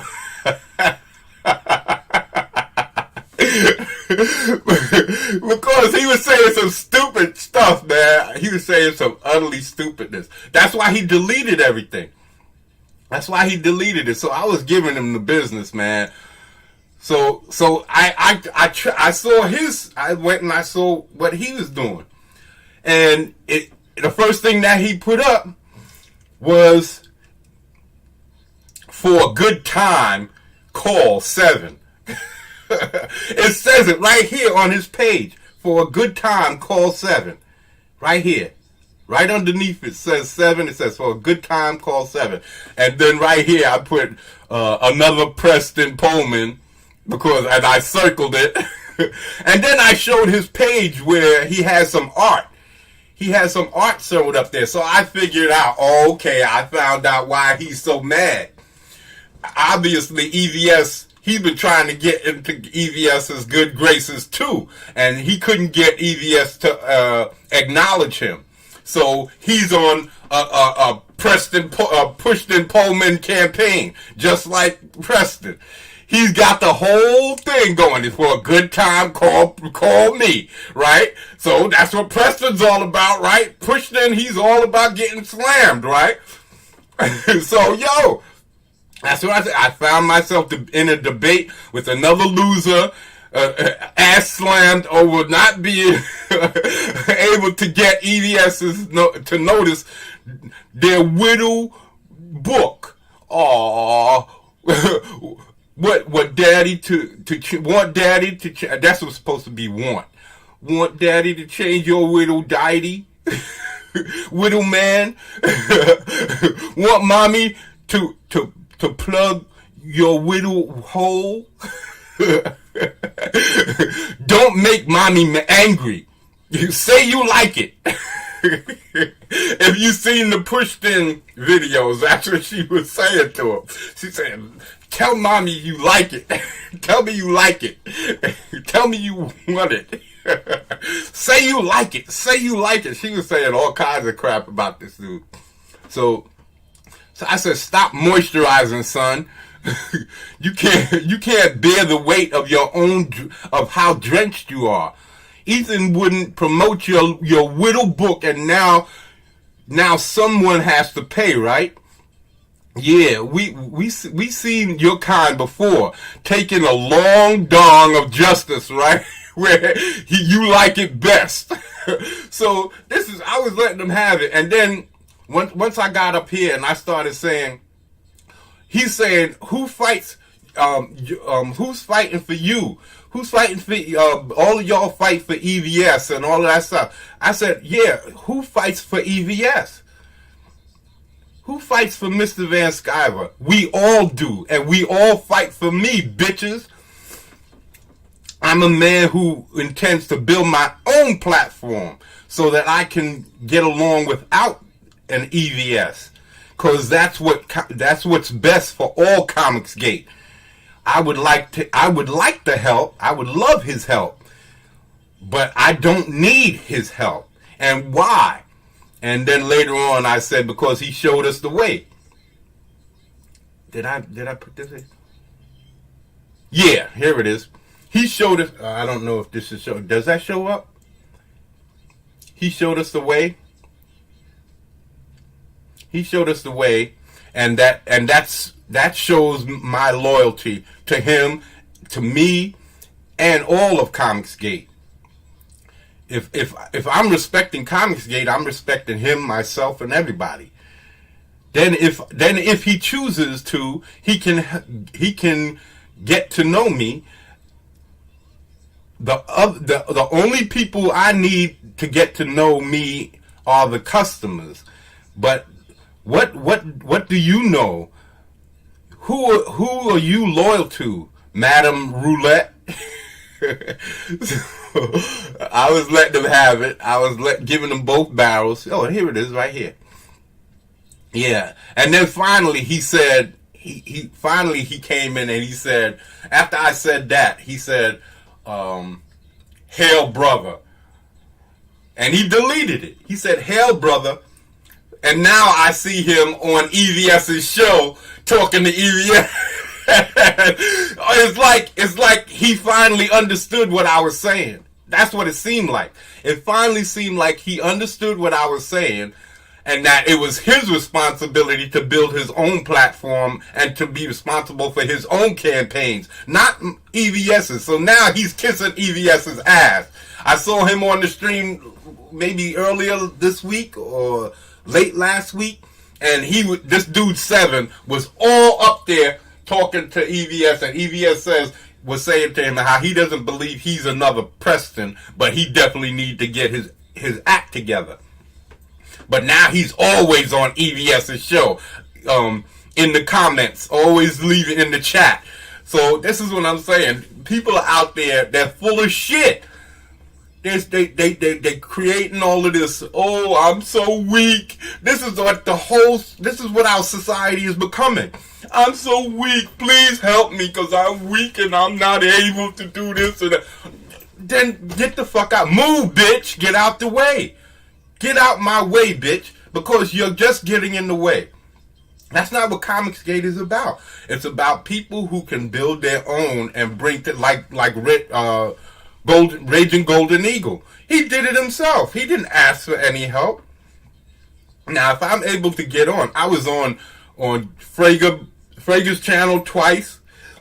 So I have the exposure. All I need to do is produce. I have to produce the art and then go back on these shows and show what I can do, or post them on Twitter and show what I can do. It's not about getting someone else to push your work, because maybe your work doesn't deserve it. Have you ever thought about that? Maybe your work didn't deserve it. So stop trying to blame other people. Stop trying to push things on other people. Stand up for yourself. It's just like this women's movement. They've been fighting this whole women's movement for years. The same exact things. With the SJW movement, is the same thing that's been going on for years. Look, this is the patriarchy, right? Oh, the patriarchy, women's movements, this, that, and the next. But the women suffer from the same problem. Here it is. Now, this other one came, they got one, they have women's movements. Okay, this is not what I have, okay. I had women's movements before. That's what it was. And when women's movements, you can see the timeline. Well, they had other women in there. They had other women in there that changed it. They had other women in there from the 60s and 70s holding up signs doing the same things. The same exact things that they're doing today. Saying the same exact things. No, not women hate men. Women's movement.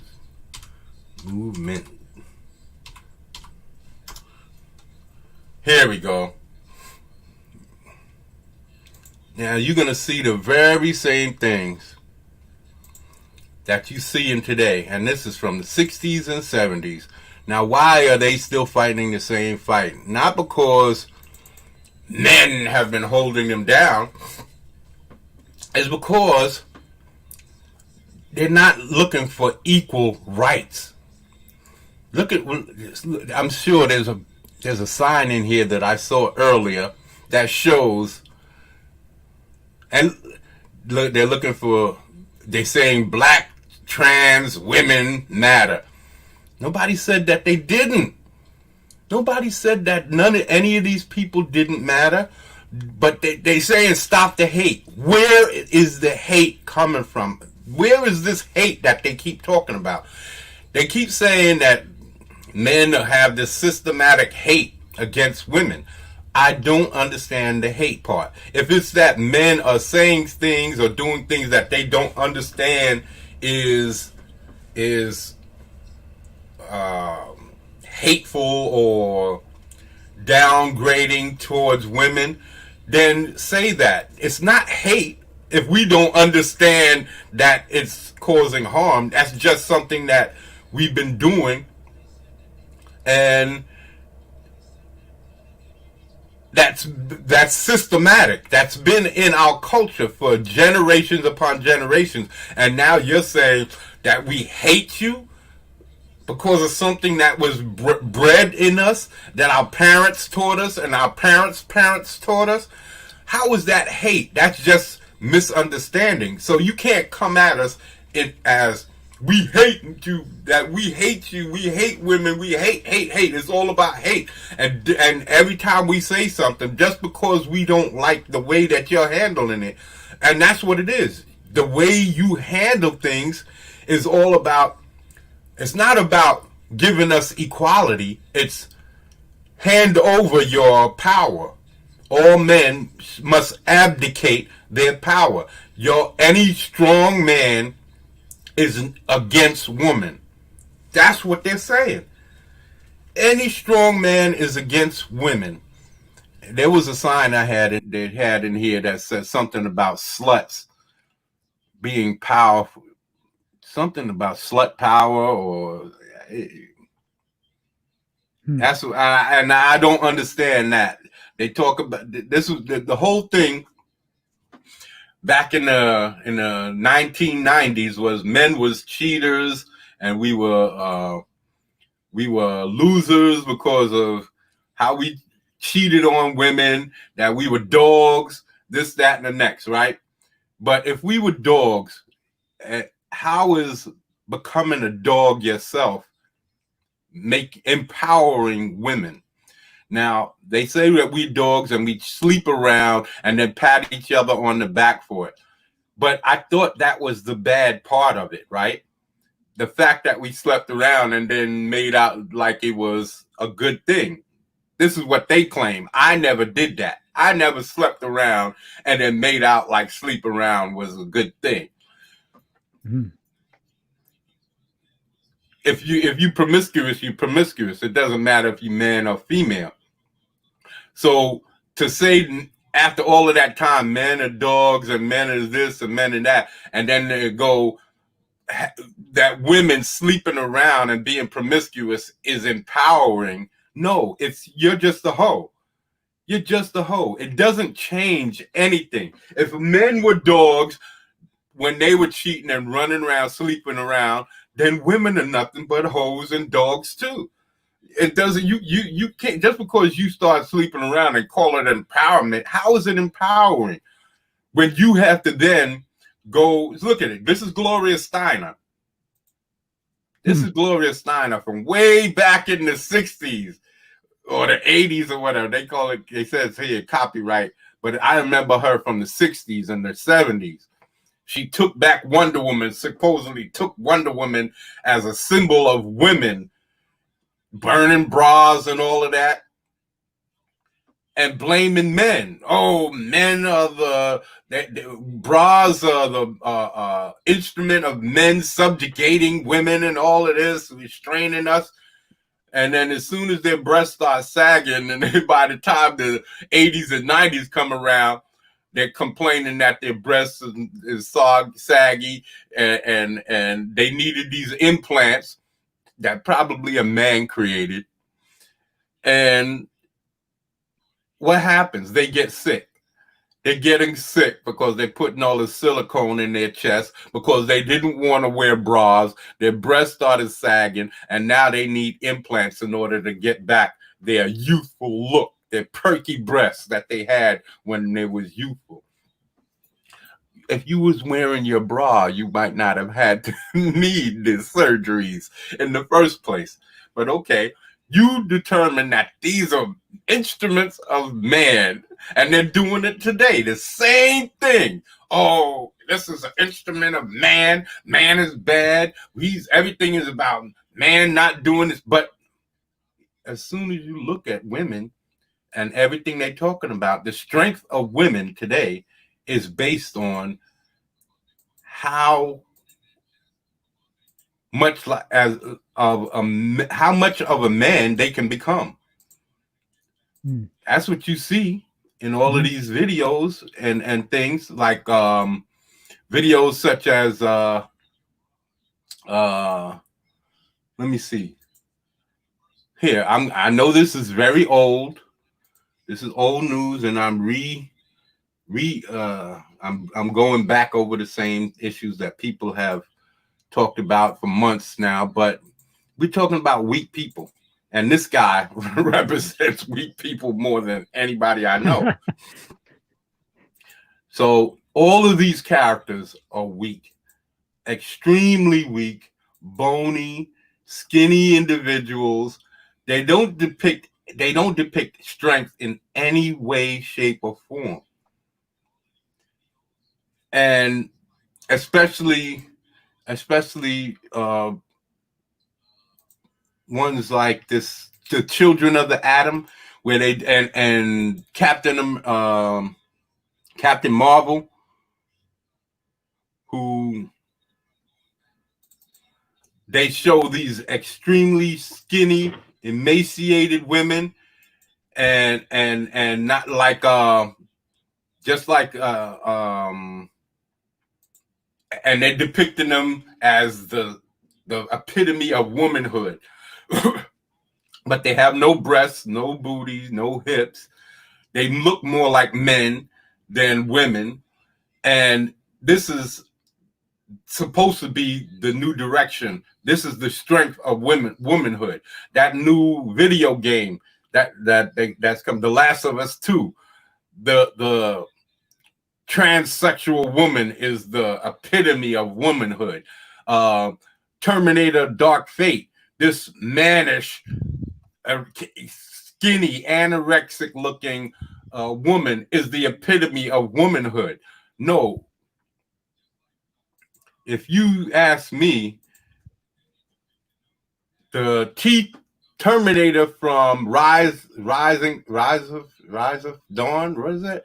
Terminator Rise of the Machines? Yeah, Rise of the Machines. Terminator Rise of the Machines. That woman in there, that was the epitome of womanhood.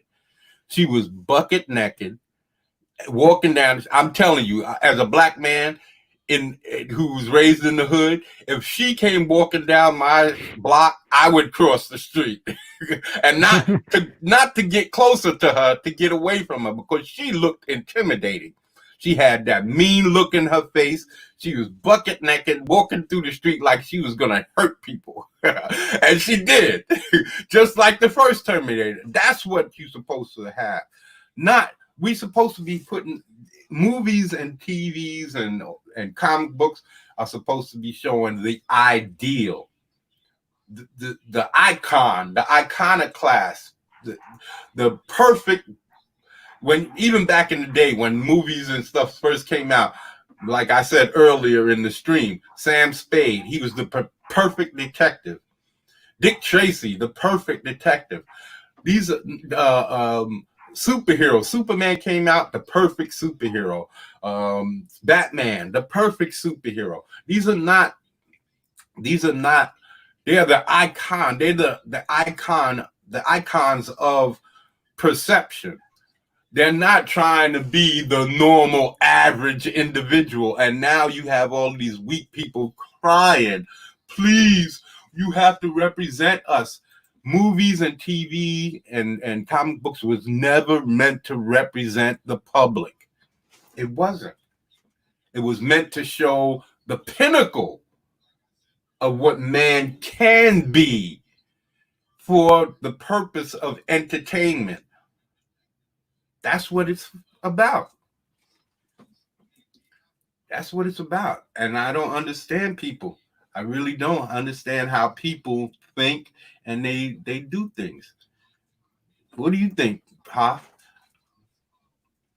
Oh, sorry, I'm eating candy. Oh, okay. Give me 1 second. Sorry. I wish I had some candy. I haven't eaten candy in a long time. The last sweets I had was bullet cake. And it's not really all that sweet. It just has a nice flavor. But yeah. That's good. That's good because sugar's a drug. You shouldn't eat too much sugar. It's poisonous. Yeah, it's toxic. Yeah, it's definitely toxic. It can create problems for you where and there was none before. Yeah. Yeah. There's a lot that you can get from someone's reaction to things and just like what people say. Like those protesters that you're showing for the women's rights. One of the signs said "woman power," which I like that. I like that sign because it's about empowering women. But then there's other sign that says, "Can you really empower someone?" No. Have you ever heard of the saying, "You could take a horse to water, but you can't make him drink"? Mm-hmm.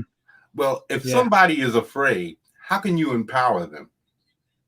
You could teach them, you could show them the way, you could show them how to dress, you could show them how to act. But if they're too afraid to act on what you're teaching them or showing them, are they really empowered? How do you empower someone? Only, I don't know. I was going to say only by being subservient to them, but that's not empowering them either. Right. Say I'm a stronger individual, and then I go up to somebody who's weak, and I start, yes, sir, yes, okay. How does that? Oh, shut up! Why are y'all calling me now? It's daggone 10 o'clock at night. Some crap like that. Call from Leroy. Hold on. Hello. Yeah. I'm sorry. I was on a live stream right now.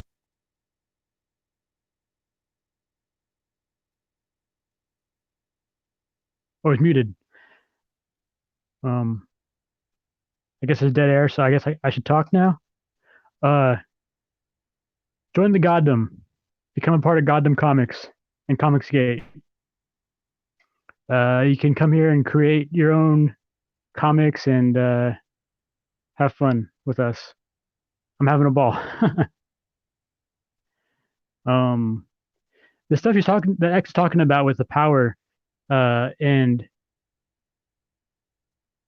I don't know, it's a lot to think about. How people, just how the psychology of what you say about yourself and to feel empowered versus, feeling marginalized or whatever. You want to step up. You don't want others to step aside for you. And it's good to have bragging rights for any endeavor that you're going after. And I hope I'm not saying too much. I know X is busy doing something, but um, subscribe to the channel. Go subscribe to Goddamn Comics and read comics. They're bad for you. And Cecil Says and Comic Artist Pro Secrets. And what's John Millen's channel? I forget. And Akari Press. Dang, I don't know what to say. I'll leave it dead air for a while and see what see if I get in trouble. Oh, I could tell a joke. I have a joke about Preston Poulter. Preston Poulter was I first learned about him from making comic books, but now I found out that he's also a filmmaker. Whatever discipline Preston is a part of, he always offers a gripping tale. That's my joke. Let's see if I have any other material I can share. I should have wrote a poem.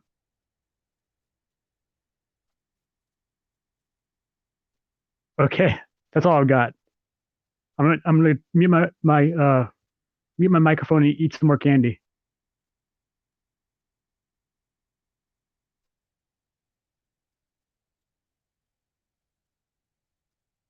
Praise the goddom.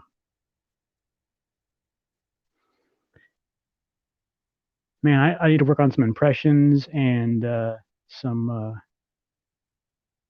jokes and some poems and parody songs.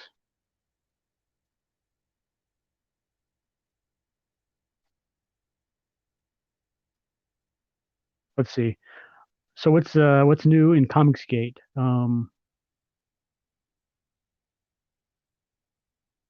I should know. Oh, that comic book absolute looks really good. I want to check that out because it looks like classic Turtles. Sorry, people. Sorry to leave you on held up there. Hoth, that was my neighbor. Evidently, there's a car that was put outside the front of my house, and the doors have been ripped off and all of that. And I didn't even know it because it's been raining outside, so I didn't really poke my head out. And he was calling to find out if everything was okay, if that was something that I had to deal with. And it seemed like people are dumping cars in my neighborhood, and so I have to try and get that out of there. And tomorrow I'm gonna have to see about getting that out of there. But yeah, I told a inappropriate joke while you were gone. Yeah, I was trying to listen to you too. Listening to my neighbor. He was I was ad-libbing. Yeah. Well, I would ask you to repeat it because I didn't hear it. Okay. I know it was about Pushton, but yeah, I heard that much. But that's all I heard. Okay, I can tell it again. I first learned about Preston Poulter from his comic books, and later I found out that he's also a filmmaker. Whatever discipline that he puts his mind to, he always offers a gripping tale. It's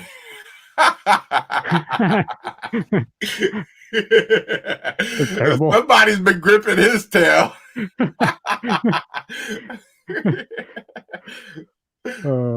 He said he's got experience in this thing. he has a vast experience in this sort of thing. I tell you, man, it's amazing the types of individuals that are out there, man. And just stunning. It absolutely amazes me how people, they give away their power and then proclaim it as some means of empowerment.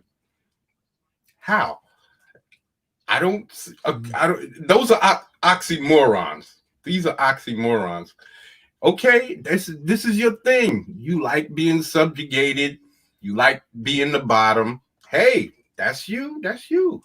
But then don't come out here and try to play like you're a big shot. Because it shows. And it showed on him the entire time. I've been looking at this dude ever since I started getting into Comicsgate, and I saw this dude was talking crap. Back when the whole Schmiller, Boyette, and all of that stuff was hot, this guy was in the midst of it too. And I started looking at his videos and seeing there's something wrong with this guy. There's definitely something wrong, and it's plain to see. All over this guy, it reads something out there. I wouldn't trust the kid around this guy around my kids if I had any. I wouldn't trust them. I wouldn't, because this guy is sneaky. This guy is sneaky. This guy, he comes across as a weasel. He comes across just his mannerisms, the way he speaks, his speech patterns, the way he blinks, all of these things. Remember, I tell you, there's a way of seeing things in people that let you know if they lying and all of these types of things. Well, this guy is somebody, if you come across me as an individual who knows about reading people's their auras, or not auras, because that sounds more mystical, and I'm not mystical, but reading who they are as a people just on first glance and trusting my instincts. This guy is weird as fuck. You don't trust this guy at all.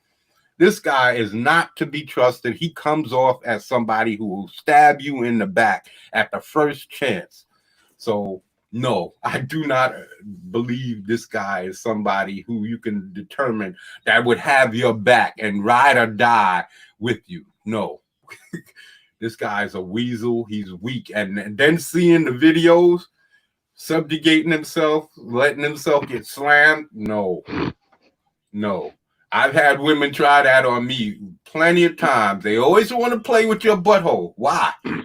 They always want to play with your butt. It's cute. It's cute. No.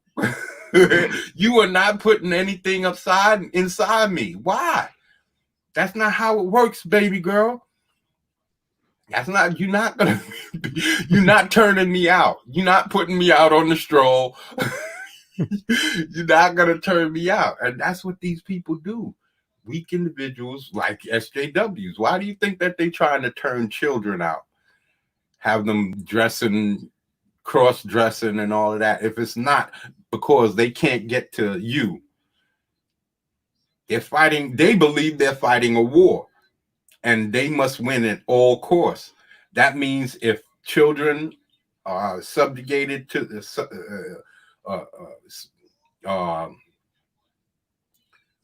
subjected to this type of behaviors, like transsexuals dancing, stripping in front of them, and all types of sickness like that. This is not what you're supposed to be. If what they say is true, right? That you're born like that.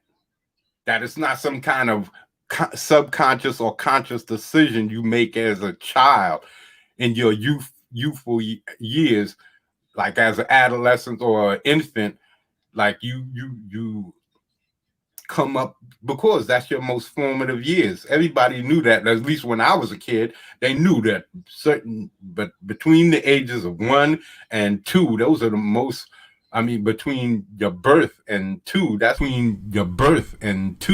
most formative years. That's when you learn language, you learn all types of things. Who's to say in that time you don't take on certain things that you like about certain individuals? Because at that time you wouldn't know what sex is, so you would just take on, like the characteristics of either the male or the female. And how do we know that that's not what it is? Science has never proven that fact. And I'm not trying to put down anybody's sexuality, because I really don't care enough. As long as you're not trying to stick anything in me, hey, like I said, go for yours. It ain't got nothing to do with me. You're not trying to stick nothing in me, and I'm not trying to stick nothing in you, because I don't fly that way. My wings fly with real feathers, not with wax. I don't use wax. I use real feathers when I fly. So, I don't understand those types of things. I don't see the need for me to understand those types of things. And that's what I don't understand about these people and their movement. Because though heterosexuals show heterosexual interactions, we don't say this is how you're supposed to be. It's just that the majority of people.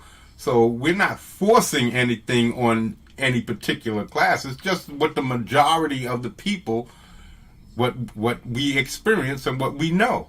That's all it is. So now these marginalized types are coming in and saying, oh, you're marginalizing us, you're forcing us. How are we forcing you into anything? This is just how it is. What you're doing is forcing us to engage in your lifestyle, because your lifestyle is outside of the norm, and you're trying to force us to accept it as the norm. That's why there's all of these skinny ass clothes.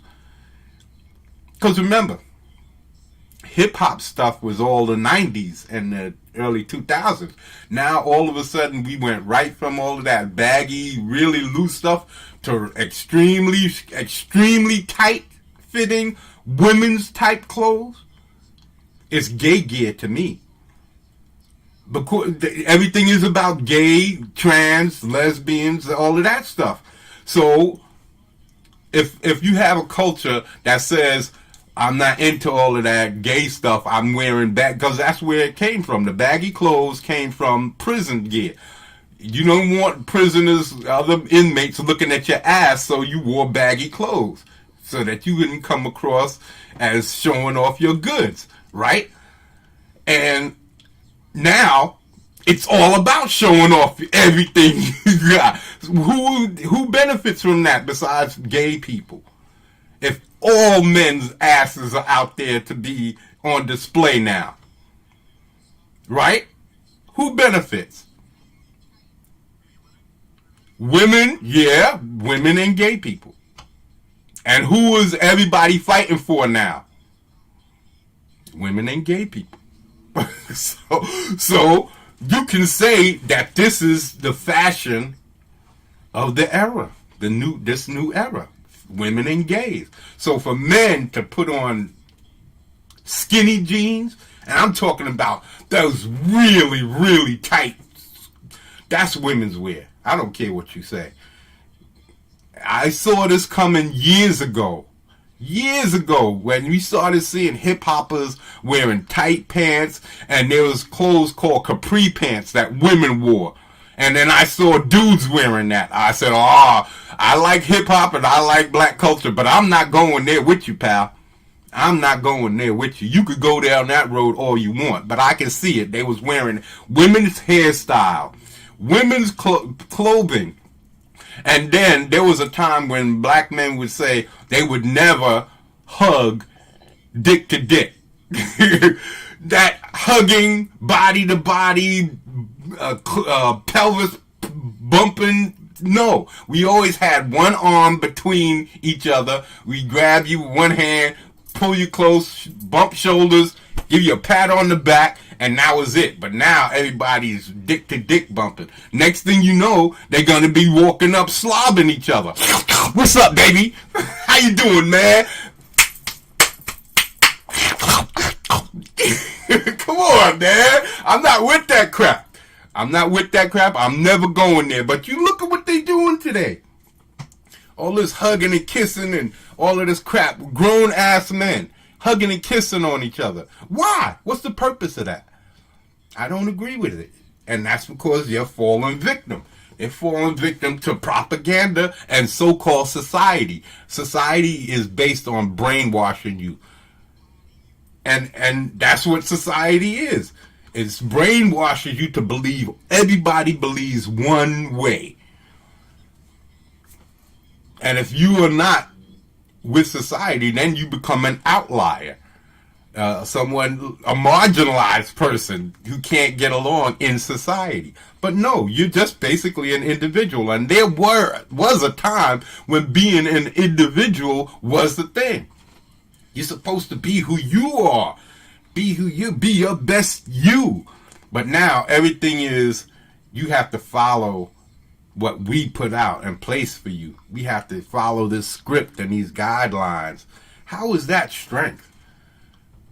How is that strength? And then everybody bowing and kowtowing to people who's talking mess, like Sean Gordon Murphy. He comes out with his book. First, he comes out to make sure that he has permission to come out with his book. How is that strength? When you asking people for permission because the illy ill is out there and I don't want to put...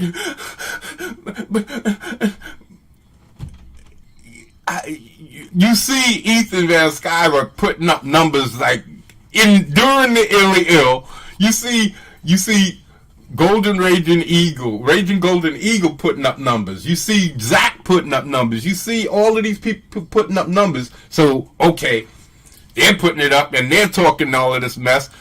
I can put it out and I'm going to make $500 to $1 million. I'm going to make $500,000 to $1 million. Yeah, I could do that.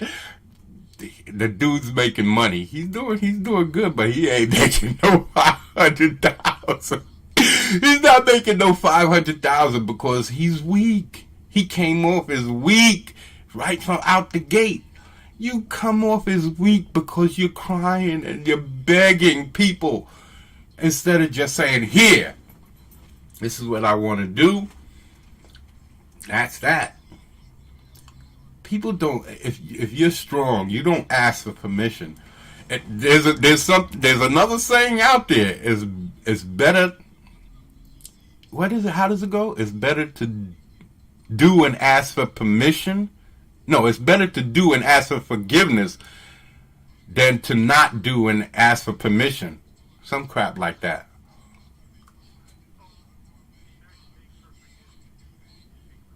Yeah, something like that.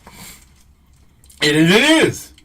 It's better to just go out and do and say, yeah, I'm sorry, than to ask for permission. Because if you asking for permission, then you're taking the chance of people saying no. Now, which emulates strength? Which emulates power? Yeah, of course. And this is all I'm trying to say. People, y'all have to cut it out with this weakness. Leave weakness out of Comics Gate. Let's go back here and show. They talk about empowering black people. You don't have to empower black people. This is the most ridiculous thing I ever heard. Black people have power all the way across the country, across the planet. Hell no! This is the power of black people. This is why we don't need people. We just need to take control of our own shit. This is what I'm saying. Make clothes. Make your own styles. build your own things, promote your own things. Don't go to white people if that's what you're complaining about. Don't go to white people to put your stuff out. Do it yourself. Can keep control of your industry. This is what diversity is. If you have your own industry, then nobody can take that from you. And we don't create our own industry. We create our own merchandise, but we don't create our own industry. That means the trucking, the corporations, the people, the planes, the stores. Every aspect of what you do has to be owned, operated, and controlled by you. And when you start inviting others in, and then when they take it from you, you have to blame yourself for that. So stop asking for people for help. Do it yourself. Oh, I didn't. Did I put the share? Yeah.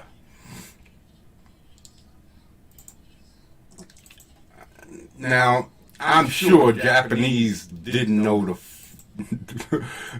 diddly about hip hop and spinning records and any of that. This is directly from black people. Now, if this is not direct influencing people, now earlier I showed you what it meant what power meant is to be able to influence people.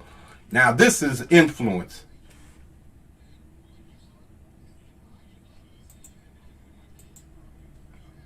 Straight up, man.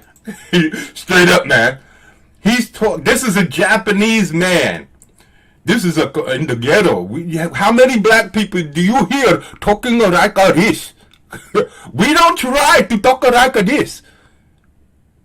Not one of us have ever tried to talk like this. So but listen to him. Hell no.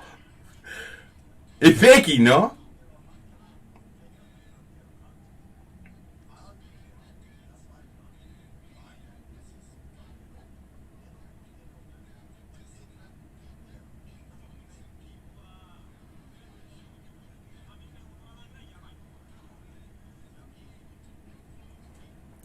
You see, he got a grill in his mouth. He got the clothes, the earrings. He got the New York cat. He got it all. This is influence. If y'all want to help black people, Black Lives Matter, then let us control our own stuff. Let us sell our culture. If we can sell our culture, we have everything. Y'all can't take it away from us then, right? There ain't no taking away our culture from us. So if we can sell it, our clothes, our style of clothes, how we rock things, and if y'all put that in movies, y'all gotta pay us. Put it into a fund that that goes directly into colleges for black students, or scholarships for black students. All of these things. You put our culture in your movies, in your TV shows, all of this. They love in commercials. You see all of this slang that black people created, slang terminology, all of these things. Just pay us for what y'all use. Stop stealing our shit. And Asian cultures, they don't want us in their movies though, but they stealing our shit though, right? How is that right? Disney is taking black people off of posters and putting them really tiny in the corners, or taking them off altogether so that Asian people will go to the movies and watch the movie because they don't want to see black people. But Asian culture is rocking hip hop. How ironic is that? This is what I'm talking about. Okay, let's stop the bullshit. This is what I'm saying. If y'all want to help black people, just let us pay, give us what our due. If we create something, just buy it from people who are black. If y'all are so interested in helping black folks, don't give us your money. We don't need your money. Just pay us for what we create, like everybody else. But you can't copyright culture. You see, that's the gimmick. But that's what black people create most of. That's what we create most of. Rock and roll was created by black people, but now rock and roll is known as a white music, and there's nothing wrong with that. I'm not complaining about it. I'm just saying, why can't we get paid for it? Just like y'all get paid for everything that white folks create. And there's nothing wrong with that. That's the capitalist system, right? And this system, if that's how it is, then that. So I don't like when I see people begging, especially on behalf of people who have already showed we have power. We've already shown we've had power. Why do we need all of these blue check marks and these blue haired freaks talking about how Black Lives Matter? Why do we need them? You don't see Kathleen Kennedy turning over her job to no black people. You don't see Gail Simone turning over her job to no black people. You don't see Disney board of directors, presidents who are black. So what right do these people have to tell people how to act with black people when they don't do it themselves? Isn't that just using black people for their own benefit? Stop being suckers. Stop being suckers. These people are not helping you. They're grabbing for their own, they're power reaching for their own benefit. Don't be suckers. If you are weak, you're weak. And if you have power, you have power. You just have to learn about doing the things the right way. You had people like Puffy, Biggie, Tupac, P. Diddy, all of these, Jay-Z.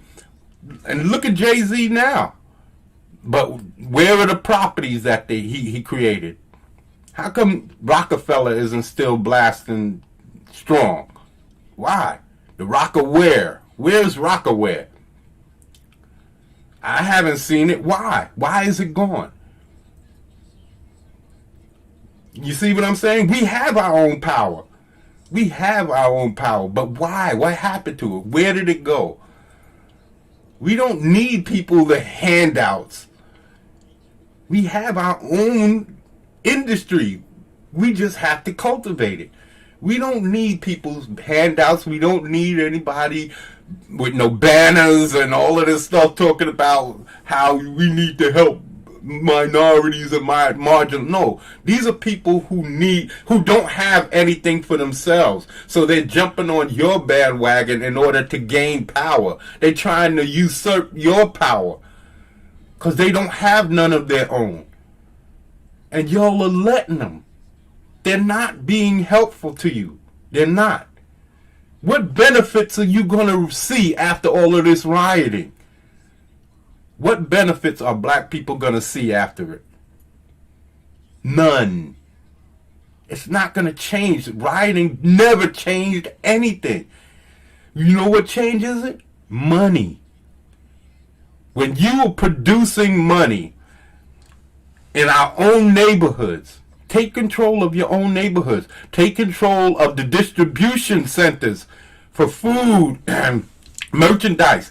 This is why we black people can't control their own neighborhoods. And all these other foreigners come in and take money out of black neighborhoods because there's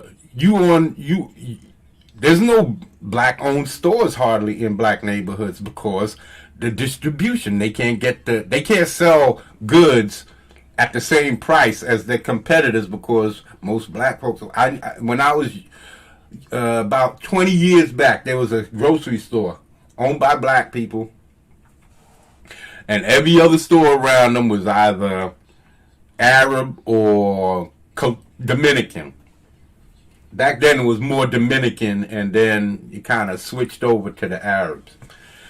So this black woman was having trouble because the most things that people bought is beer, blunts, that's White Owls, stuff like that, cigars to roll marijuana with, and rolling papers. That's what grocery stores sell the most of. And if you can't sell beer, if you're selling beer for $2.50 and everybody else is selling it for $2 or $2.25 because they can't get distributors to give them good prices, so they have to mark up their prices, and that's how you get kept knocked out of having black stores in black neighborhoods, because we don't have black distributors to give decent prices to black stores. So that's how come you don't see no black stores in black owned stores in black neighborhoods. And this is what the woman told me, that she couldn't get the prices for the district. The beer cost her too much. Now, I don't know if she wasn't buying it at the right prices or buying enough, but it makes sense. Where she made money was her sandwiches. Oh my God, they made these cooked meat sandwiches, and she would, for $5, you guaranteed you could take that sandwich home, break it down, and eat 4 separate meals. That's how big these sandwiches, these heroes were. She would take lunch meat sandwiches, roast beef, whatever you wanted, and stack the meat on there so fucking thick. You could take that meat home, buy other bread, and break that sandwich down and make 4 sandwiches out of it, because it had that much meat and cheese and onions and all of that good stuff. She would cook it up. It didn't matter what kind of pepperoni, whatever you want. Put onions and all kinds of good stuff and cheese. And man, when you high and and you got the munchies, and that was the spot. But we would go down the block for our beer because she was too expensive. And that was the thing. You know, you want to support your people, but you also don't want to be spending more than necessary because it's coming out of your pocket, and you trying to ration your money too. So this is what happens, you know. So if you take control of we need to take control of our industry, not just create things. We need to create industry. Look at Oprah, look at Tyler Perry, and look at Magic Johnson. Magic Johnson's got AMC helping him. He got movie theaters. Oprah, she has her own TV station, and Tyler Perry has a movie studio. But I guarantee you, they all have backers, people or partners who don't care about promoting. And I'm not saying that we should only promote black programming.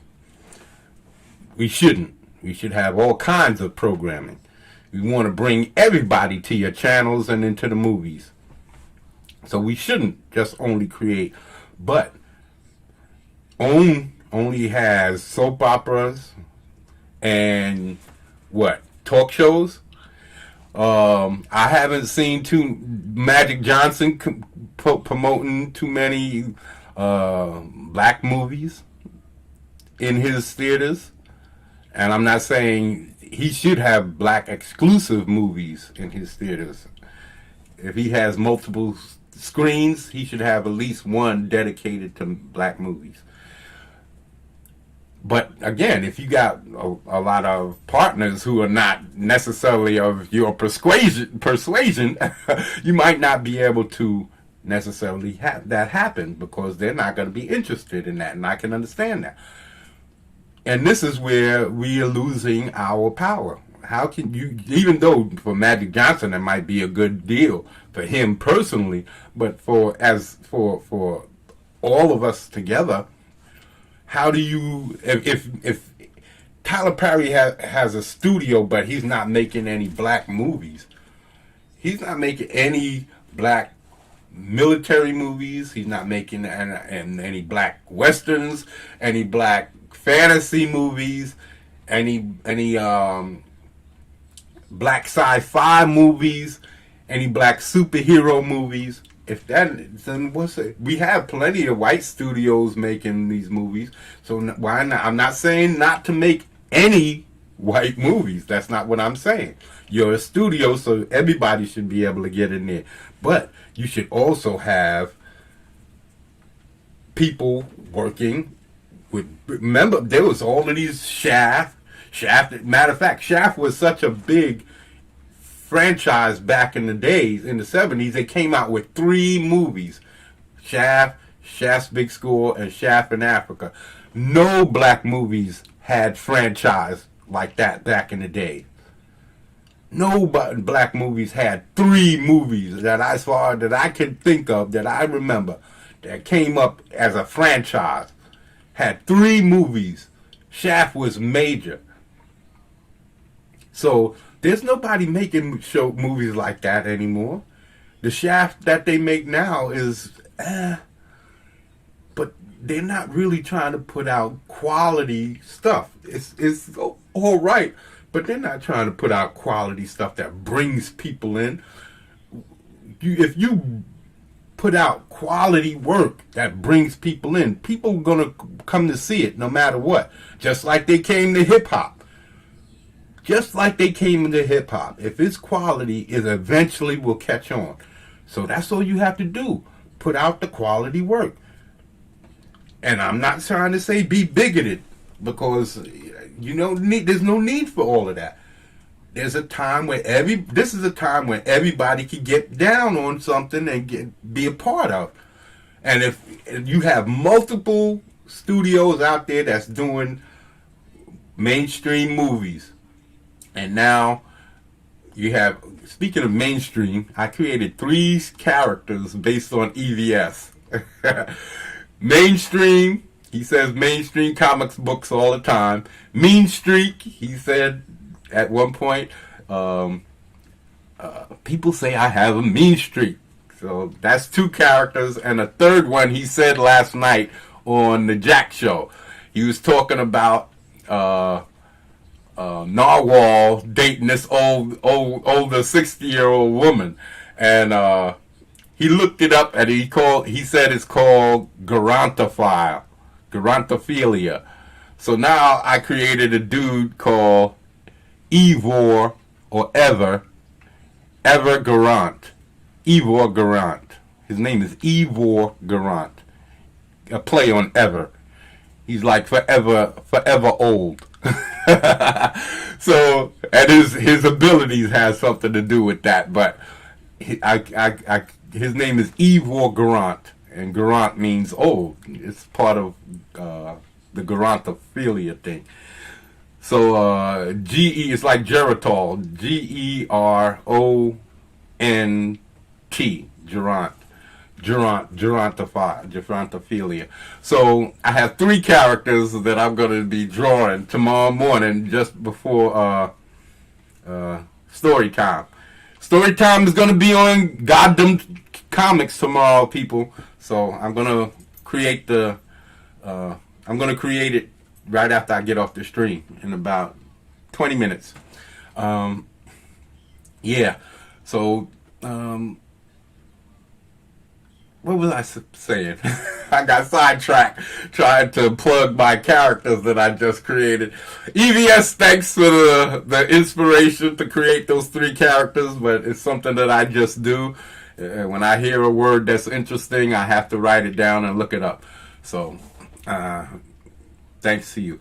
But anyway, strength of people and all of this stuff. People are always quick to give away their power and doing these things that basically states that they just shows how weak they are. I'm just tired of it. Black people don't need your help. Black people need to start standing on their own and stop begging. If y'all are part of this SJW, these social jackboot wannabes and these weak ass individuals, what's coming next for all of you guys? Because I see how the phymogeny is just the feminist movement. They hate everybody. They hate men, they hate women, and they hate children. And that's just everything that I've been saying today. Tonight. They hate women, they hate men. They clearly state that. They hate women because they putting all of these bad images out there and they're trying to push women back into bulimia and anorexia, so they can't possibly like women, and they hate kids because they'll attack kids in order to get them to believe in this idiocy that they're trying to push, and so and they don't care if these kids suffer from the same trauma that these people claim to be suffering from, confusion and not knowing who they are and all of this stuff like that. This is what they're trying to set up for your children, because that's the only way that they can gain anything, is by making your children just as confused and self-deprecating as them and self-destructive as them.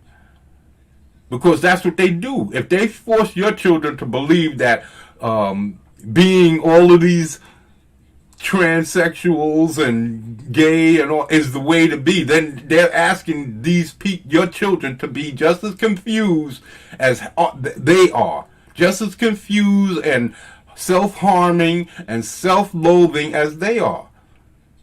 That's what they do. They suffer from more of that than anyone else, because their weakness, they create this for themselves, and then their weakness won't allow them to survive their own condition they set up. If you're proud, you never see black people killing themselves just because they black. So stop trying to equate yourself to black people. Oh, it's just like being black. No, it's not. It's not. If you overeat, it has nothing to do with being black. It's something we born with. You can't help. And if I don't know about what gay and all of that other stuff is, so I don't talk about it. But it's not like being black. We can walk down the street and be raised and have people look at us and point and call us names just for that. It's just for the color of our skin. It has nothing to do with what anybody does in their private life. It just happens to be who you are. It's just like being Tyrion from Game of Thrones. Just because I'm a midget, I'm hated by my family. My father wants me dead. My sister wants me dead. This is what being black is. Being gay is not the same thing. Nobody cares what you do in the privacy of your own home. You have to come out and say, I'm gay, in order for somebody, or act very flamboyant. Like back in the day, I don't see that as much as like a certain sect of society. But back in the day, you used to be able to see them plain. But now it seems like being gay is more like just being you. You just happen to like men. You know, before it was like, hey, hi. You know, it was like that. You knew, you know, and it was the closeted dudes who was acting normal. But now it's more like the out dudes, the guys who are gay who are out, is just the regular dudes who happen to be gay. And then the more flamboyant gay guys, they're still out there, but it seems like they're not as flamboyant, you know? So I don't know. Like I said, I haven't been out in this world the way I used to be, so I'm talking really out of my ass, but I'm talking about from what I see on TV. It seems like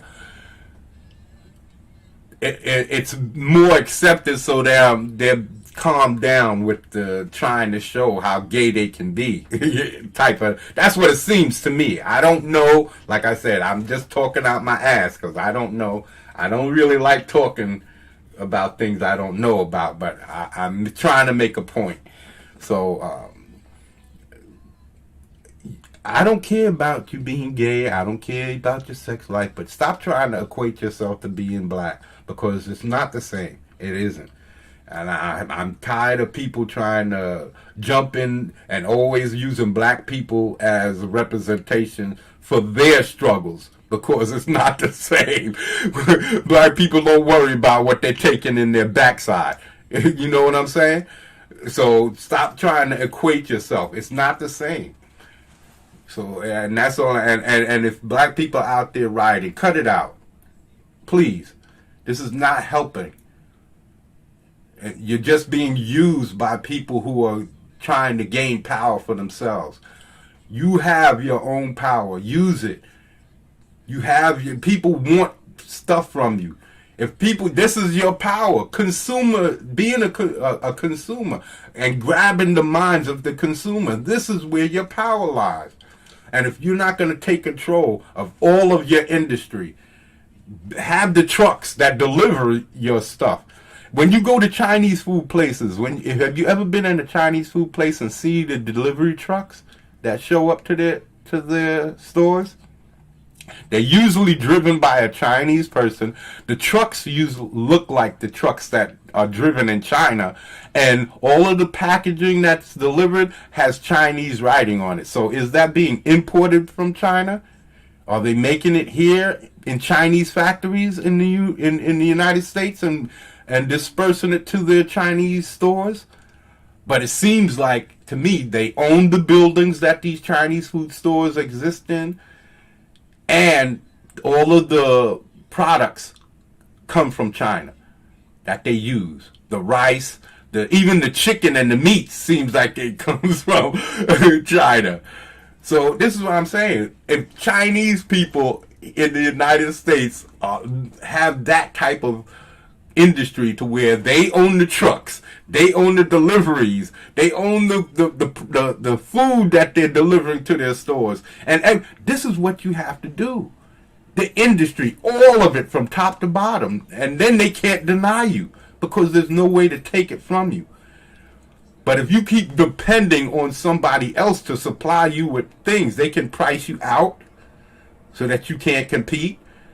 They can do all of these little things to make it difficult for you to succeed. And that's what I'm saying. People need to be control of their own things. You can control the music. Back in the days, you see a lot of these hip hoppers and R&B singers. Well, especially the hip hoppers who was coming out with their own studios. Production companies. When they was coming out with their own production companies, you see them in videos. Yeah, well, I'm doing my production. I'm creating my own production. I'm gonna let the studios handle all of that other stuff. That's what they do. No, you're supposed to take care of your studio stuff. If you was taking care of your studio and distribution and printing your discs, y'all would have been in control. Right now to today, y'all would be in control. Probably own the music industry.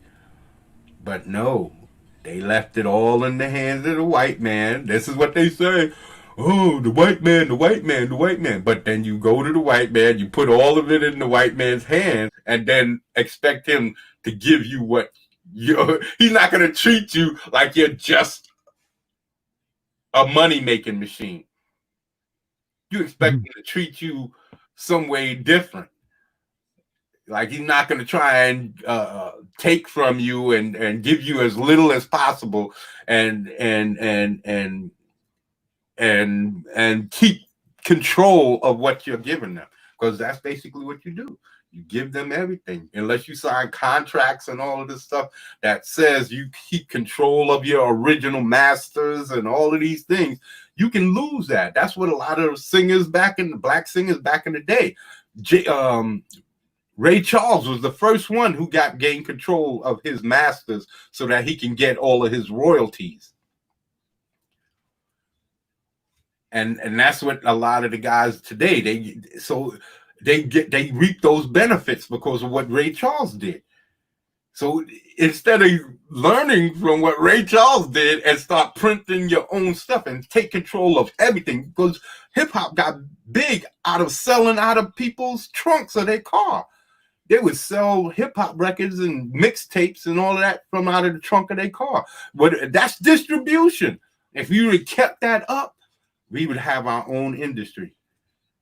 We would have our own industry in direct competition, and we would have been taken from the mainstream because hip hop blew up, and now everything sounds like hip hop and R&B. Almost everything. Mm-hmm. I watch people singing and that dude he got his face all tattooed up, and what's his name? I know it's a white dude. He keeps his hair braided. He won a Grammy a few years back, if I'm not mistaken. Little Anyway, something. say that again. Little no, not Justin Bieber. No, Oh not yeah, Bieber. tattoos on his face. Yeah, he's Tattoos got on his face. tattoos. Yeah, he's kind of stocky. Um, I Hmm. forget. It's right on the tip of my tongue, but I really don't care to remember his name. Um, but it's a white guy with tattoos on his face. He got a grill in his mouth. He has braids in his hair. He's kind of a little stocky build. Um, I forget his name, but anyway, he does. You see him in commercials doing rapping and all of this stuff, and I'm just saying, okay. And now you don't see any of these black rappers getting these parts anymore. Before, it was these black rappers getting these commercials and all of that stuff. Now you don't see that because now they got the replacements. And that's how it is. Once you get control of it, now they can replace you. And that's how it is. You can't, if you're not going to take control of your industry, then you're going to be responsible to what happens to it. And when you lose, you lose. And that's what I'm saying. Don't do that with Comicsgate, because that's what these guys in Comicsgate are starting to do. They're starting to do the same thing. They're starting to want to put laws and rules down, and that's when all of the freedom is going to go away. And that's the same thing with the United States. People have lost their freedoms, and we continue to limit our freedoms by continuously to make laws, continuously to print money, even though we have nothing backing up that money. We get in debt, print another $1 trillion. Where does that $1 trillion that they just printed go? To their rich friends. It goes to the industrial complex, the military industrial complex. It goes to all of those corporations who make military machines. It goes to all of these people. None of that money comes to the public. You don't see any of that money. That's why I don't understand the whole Democrat-Republican thing, because we're so busy fighting against each other. I don't see how Republicans benefit from Republicans being in office any more than Democrats benefit from Democrats being in office. I think we're both in the same boat, and we so busy fighting over the small things like gun rights.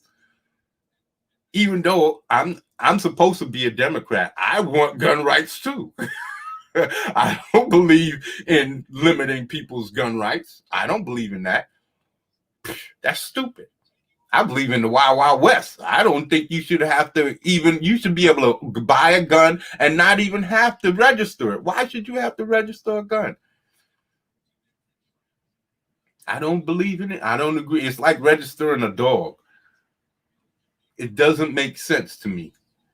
If people buy guns usually for the right reasons. The people who buy guns, their shit ain't registered. For illegal shit, their shit ain't registered. So what's the point in registering a gun? You're not stopping illegal people from getting their hands on guns. You're not stopping illegal guns from getting out into the hands of criminals. It's just utter ridiculousness. It doesn't make any sense. It's like another oxymoron. Two things that absolutely can't exist in the same plane. You want to advocate for taking away people's guns and gun rights, but the people who are buying guns illegally are not registering their weapons. It's not like they're going and registering weapons. So these people are going to have their guns no matter what you do with gun rights, right? So I don't understand it. It doesn't make sense. It's like we're fighting in circles. It's like a dog chasing its tail. What's your purpose? What are you chasing? It's your tail.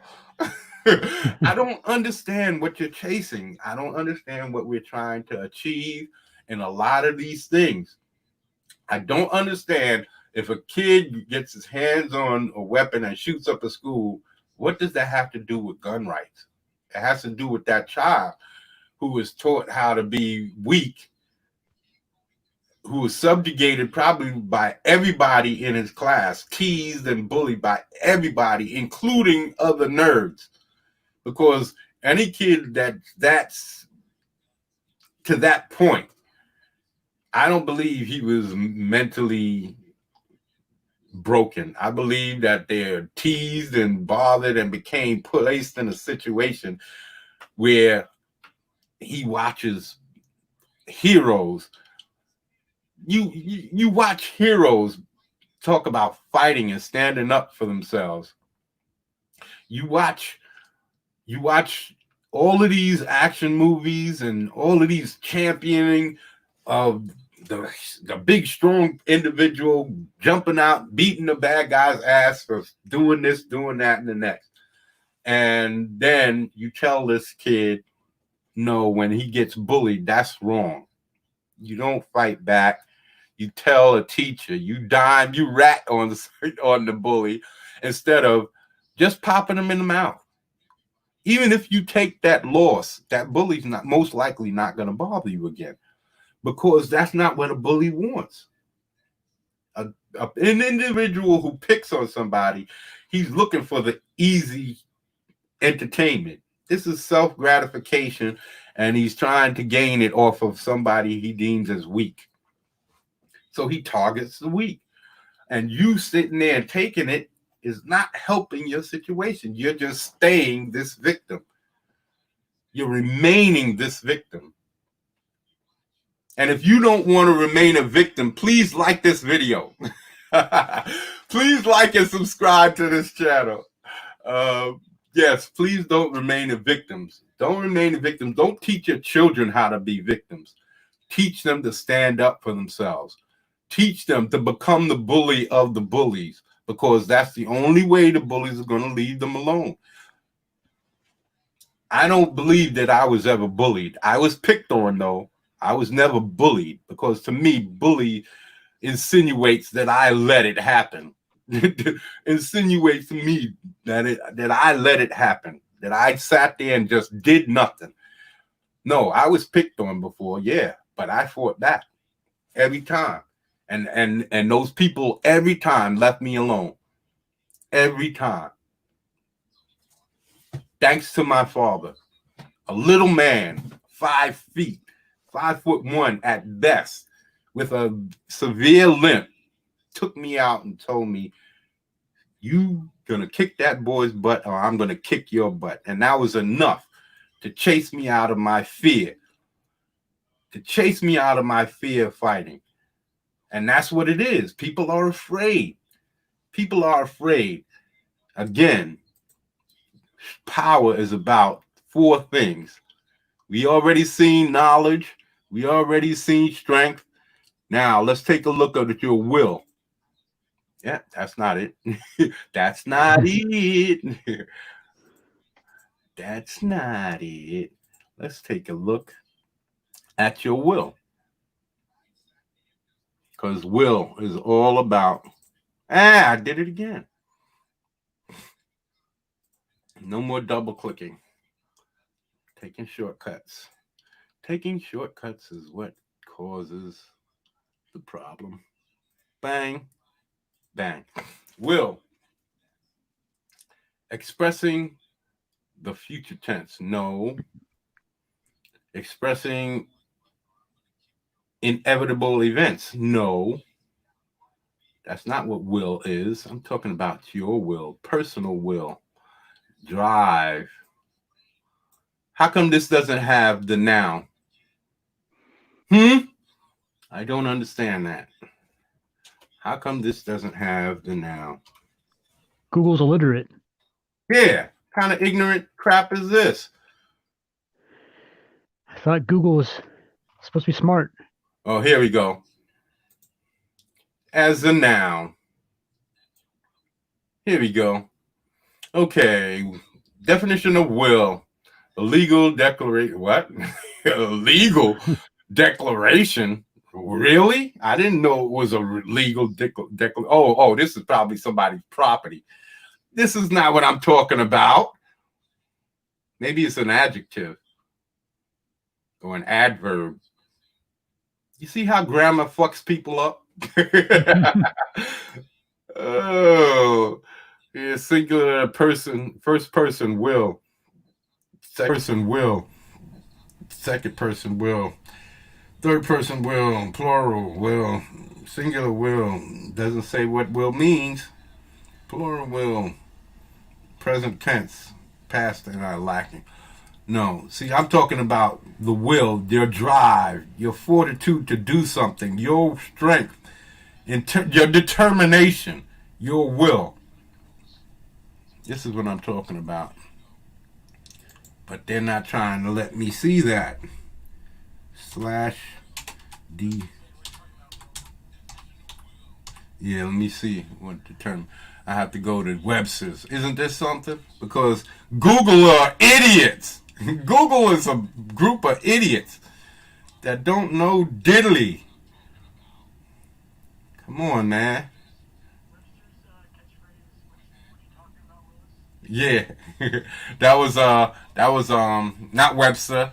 That was Gary Coleman. Gary Coleman. Yeah. The facts, not the facts of life. Different strokes. Different strokes it takes. Different strokes it takes. Different strokes to move the world. Yes, it does. Yes. Different strokes to move the world. Okay, am I finding Webster's? Let me see. Let me get rid of that. Let me see if I can find Webster's. Webster's. Will, Webster's dictionary. Will. Here we go. Let me see. That fact of mine. Okay, that's as good. I think it is. Forbear and action. That faculty of the mind, which, yeah, this is it. Let me see if I got it pulled up. Oops. Let me see if I got this shared.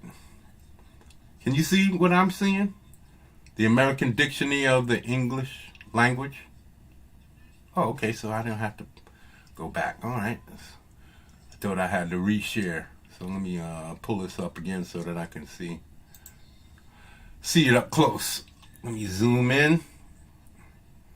All right. Okay. That faculty of the mind by which we determine either to do or forbear an action. I guess that just means that part of your brain that determines if you're going to actually stick to a course of action. See, that's the types of stuff, reading all of these, like, forbear, that throws me off. Even though I know what forbear means, sometimes reading things like that throws me off with meaning or comprehension. So I have to reword things just so that I know what it means, but it sounds funny. It just sounds crazy the way they say it. Okay. The faculty which is exercised in deciding among two or more objects or thoughts, processes, ideas, whatever, which we shall embrace or pursue. Objects, things, objects. I guess objects are the same thing. The will is directed or influenced by the judgment. Okay, if you want to get into all of that, the judgment, isn't that the same thing? Judgment.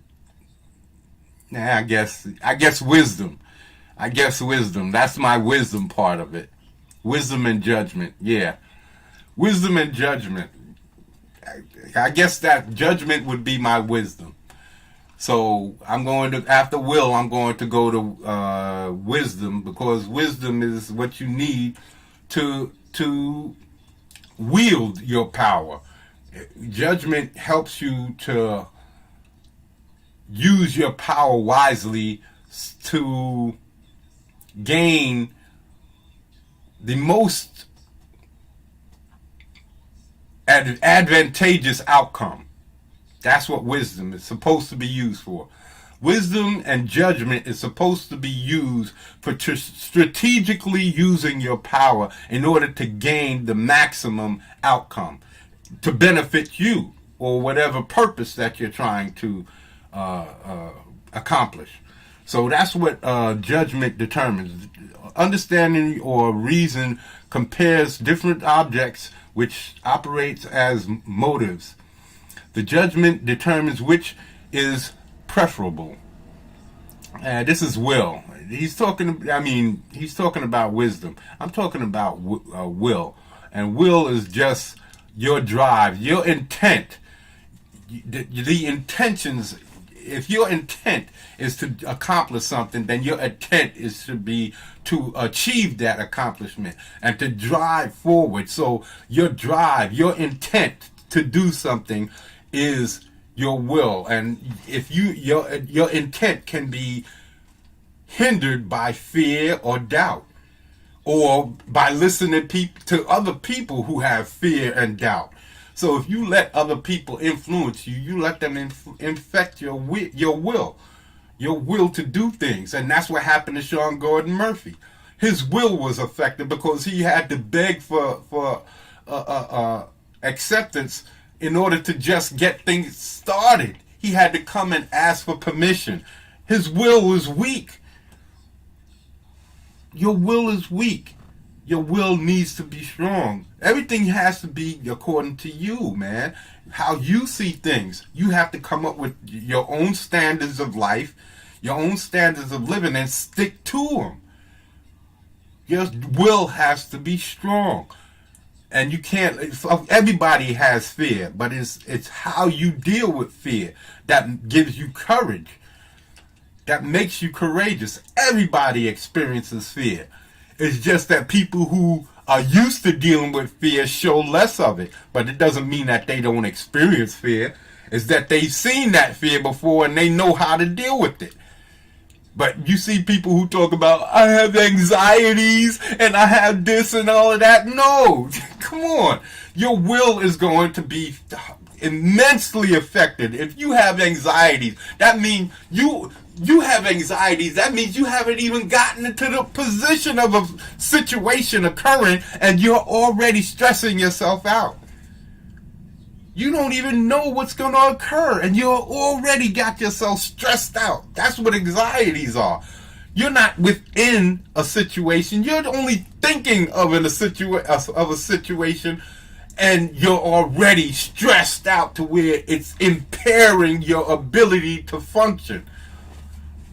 This is what anxiety is. It's just fear, but we want to call it anxiety because for all of you soft ass, moist ass individuals with soggy ass intentions, we don't want to hurt your feelings, so we call it anxiety. No, you're a coward. You're afraid. You're afraid.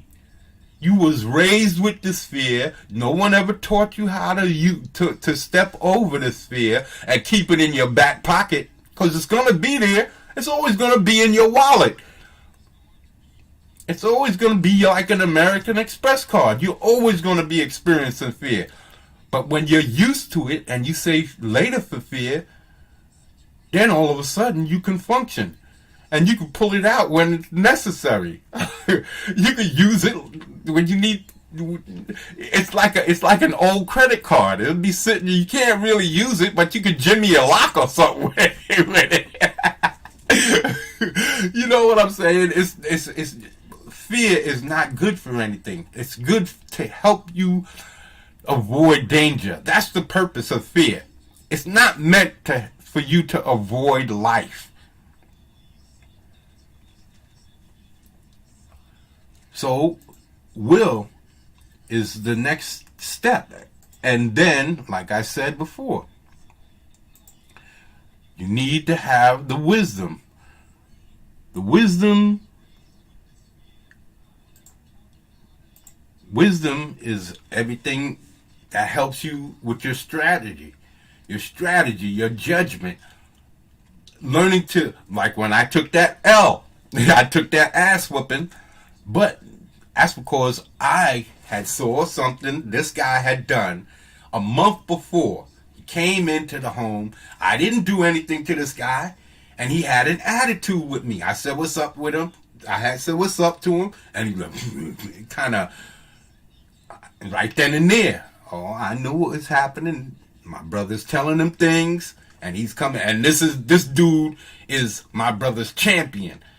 He brought him in because he was letting some 20-year-old, my brother's in his 60s, and he let this 20-year-old little kid pick on him. And he brought this dude in to fight his battle for him. So, of course, what do you think I'm going to think? I'm thinking the same thing. He's got something in mind. He brought this dude in here for a purpose.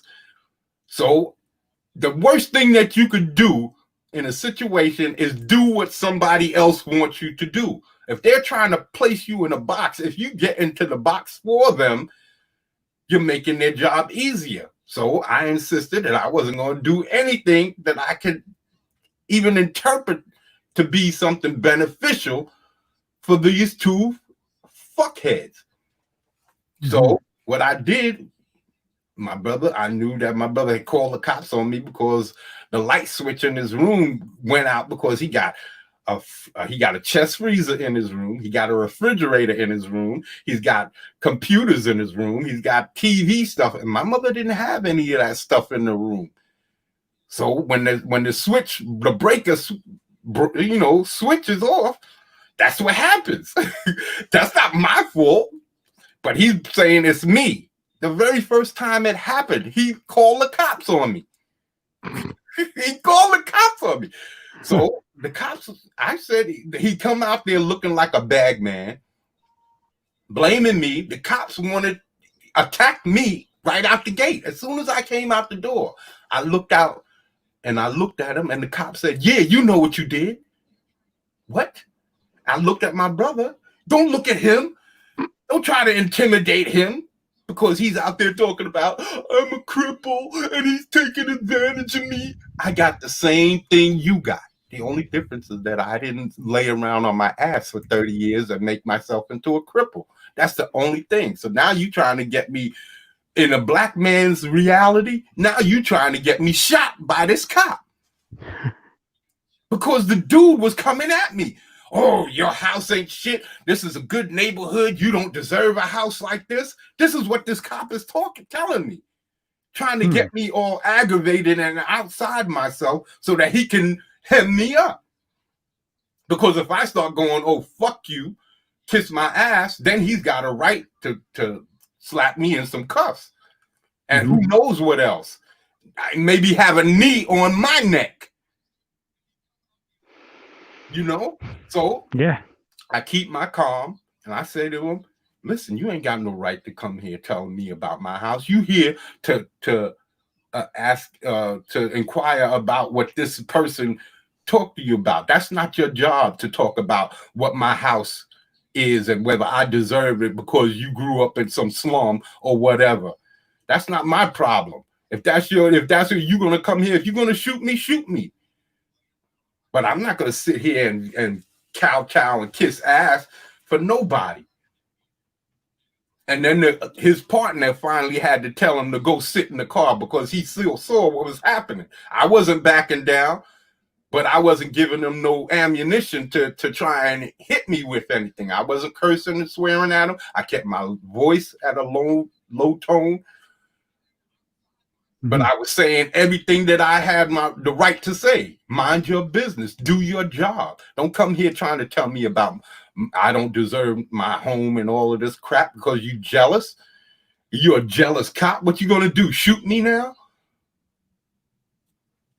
So this is what my brother is trying to do to me. And now the cops think you're crazy.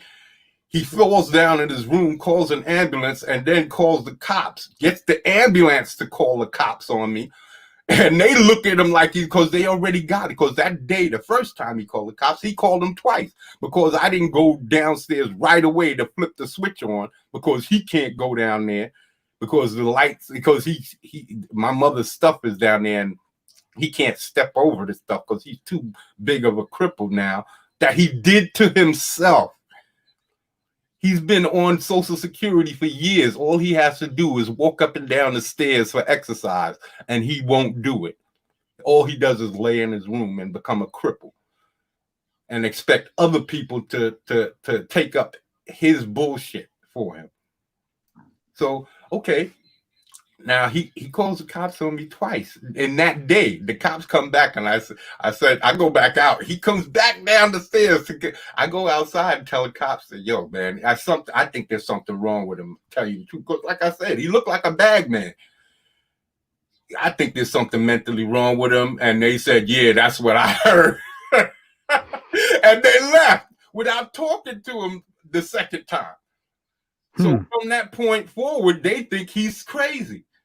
So when he calls him, when he falls down and the ambulance had to come and take him out, they waited out front for the cops to show. And then the cops, I was at the door waiting for them to come and say something to me, but they just looked at me and laughed and waited and sent them all about his business. So now he can't get them to respond. So now he brings this fool in here to try to intimidate me in my own home. And because I understand that he's going to do whatever he can, I can't go and say, I'm going to fight him and I got the upper hand because he's attacking me in my house. No, I can't do that. I have to use my wisdom and be tactically sound.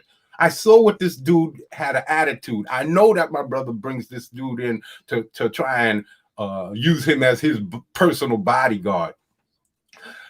But the same punk ass dude don't take care of his children. Stay out of my business, right? Go take care of your daughter who lost a child, who's been raped, and you are nowhere around. So don't come here with your nonsense. Now you want to play Captain Save-A-Hole with this bitch ass punk who can't even stand on his own 2 feet because he lost his job because of stupidity. Fired from a bus company because he don't want to stop watching TV. Fired from a delivery job where he had a car because you took it down south and got it in an accident and burned it to try and cover it. And they saw the mileage on the car and fired your dumbass. This is his whole life. So now he's miserable shit. Now he wants to make it everybody's life miserable. So he brings this dude in to attack me. So what I do, use my wisdom. I told the guy, I'm not going to fight you. I'm not going to fight you, stupid. Because he's going to testify. Whatever I do, he's going to testify against me, my brother. So I got 2 people against me ready to and I don't know what their plan is, but I have to assume the worst. I have to assume the worst and strategize around that. So I insist that whatever happens, I'll take the L. I'll take that loss. But in the long run, who benefits? He brought this dude here to help him bring in groceries. But for him, now that dude can't help him. Because now he got a charge on him. He got a felony charge of assault on him. And I don't have to worry about him coming around my house. I don't have to worry about hurting him. I don't have to worry about getting sued. Speaking of which, we seen wisdom. I talked about this before. Getting sued. Homeowner. Owner gets sued by intruder.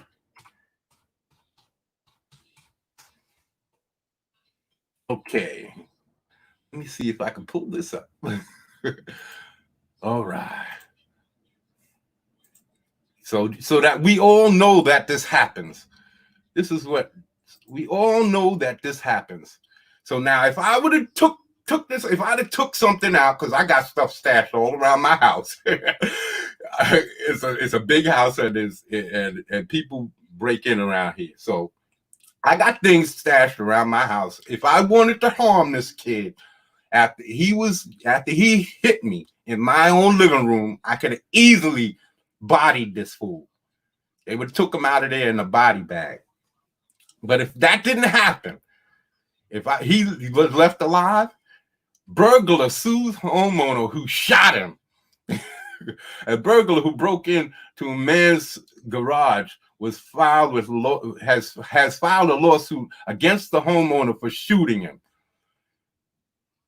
in June 2015, the judge, Brian Hutchinson of Jay County Circuit Court, placed Bailey, who had pleaded guilty to burglary on electronic home detection, for 3 years. Okay, but he sues the man. We don't know if he won, but the fact that people can sue you and you have to go through all of this trouble with going to court, possibly having to get lawyers, spending money out of your pocket because some criminal broke into your house or some assailant came into your home trying to harm you and you did him harm. But you can get sued. That there is something that exists at all like this in your own home, in your own home. Now, I can understand if two people, you got a friend and y'all get into a fight, that's different. But somebody breaks into your home, or somebody who does not belong there, who's there for other purposes, it's like, say, a worker comes into your home, you're working, get into an argument, and he attacks you. And then he can sue you because you fucked him up. This is ridiculous. This is utterly ridiculous. There was a time back in the Wild West where if a man was on your property, you could own 2 acres. 2 acres of property. You could be on, you'd be out on right by the fence and step in on your property. You could gun that fool down.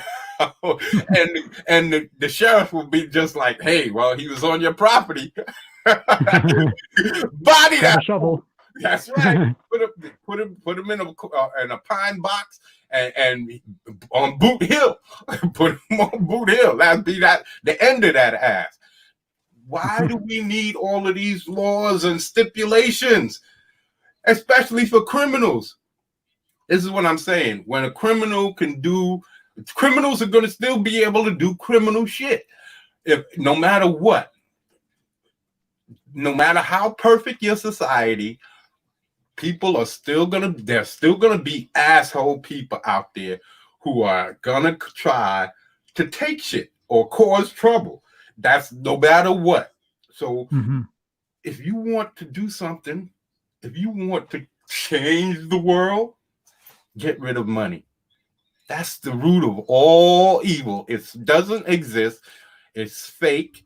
It's a property that if you can just print $1 trillion whenever you need it, then it's not. Where is the benefit? Where is all of this? You think that the government is going to ever balance the books on how many trillions of dollars we owe? Especially now, after this ill took, you think that all of the money that they're going to be printing is going to help anyone besides put us in more and more debt, when it was just as viable to just say everything stops. Nobody owes any debts. Now that we have this shutdown with the ill, nobody owes anything. Nobody has to pay any debts. Food is still going to be placed out there for y'all. Food is still going to be made. Still is going to be available. But see, they can't do that because then you'll get accustomed to it. They would rather force you into more debt. Someone who's lost their job, probably living week to week as it is, now you don't have a job and you're starving and there's no jobs on the horizons, but you have to take out loans. The banking systems didn't shut down. The crediting systems didn't shut down. But everybody's job shuts down, right? And then they're talking about giving money to the people who are still working. The first responders. What are you talking about? These people were still working and probably getting overtime. And we have to pay them more money, give them more money? Why? What about all of the people out here suffering who didn't have jobs? I don't understand it. I don't get it. and talking about they're the first line. What did they do besides their job? They didn't cure anything. They didn't help anything. They didn't stop anything from happening. All they did was do their jobs. Take blood samples and give people aspirins. Come on. We know they didn't have any cures. Go ahead.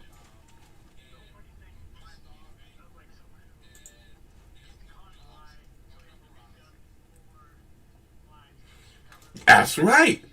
That's right. And that's what we're doing with this money. It's fake. But they talking about we have to balance the books and all of this stuff.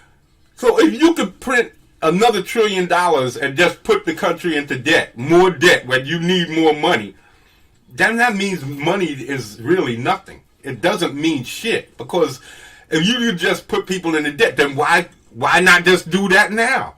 Say everybody's debts is for this time during the ill, everybody's debts is washed. When we start back up, then we'll start back up from where we left off. But in this time, when people are suffering and struggling during the shutdown, nobody has to pay for shit. What's wrong with that? It's the same thing as printing trillions of dollars and handing it out to people. Right? That's what they do. Y'all can get $1,200. What's $1,200 gonna do for somebody? Do for a family of 2 or 3. You know how fast $1,000 goes? Real quick. When you're talking about paying bills and homes and cars, notes, and all of this stuff. That goes real quick. So I don't understand why people are brainwashed to believing, oh, we need to have rules, we need to have laws, we need to have this, we need to have money, No, what you're saying is that we need to feel that we have the opportunity to look down our noses at people. Because that's what having wealth gives you. So that you can look down on the peons. It gives you freedom. But you could have freedom without money. And the world has had that before. There was a time when there was no money. I just don't get it. I don't get any of it. I don't get any of these things. I don't understand why people can't see it. I don't understand that. I don't understand why I'm the only one saying it. I really don't. There should be thousands of people, especially now, because it's showing you, the ill is showing you 2 things. There's no such thing as too big to fail for these companies, like they've been telling us. They say, oh, these companies are too big to fail. If they fail, all of these jobs are going to be lost. Duh! All of these jobs have been lost, right? So that means these businesses who are taking control of everything that you do and telling you how you should act and dictating the laws and regulations, they can fail because just like some other company will come up or some other multiple companies will come up and take up the slack. So, and we can get through it because that's what we're doing right now, right? And that's due to the government. So why do we keep giving all of these people our power? We don't need them. You don't need Disney. You don't need Marvel. And Comicsgate is showing you that. You don't need any of these entities. And they are not too big to fail. You're believing the hype. Don't believe the hype. Don't believe the hype. Don't believe it because it's all propaganda. Society just means having a set of rules that you could brainwash people with so that everybody thinks the same way. And everybody thinks the same way. Everybody thinks money is real and everybody thinks money is the only way to live. Everybody thinks the law is on your side. But the law, the reason why police,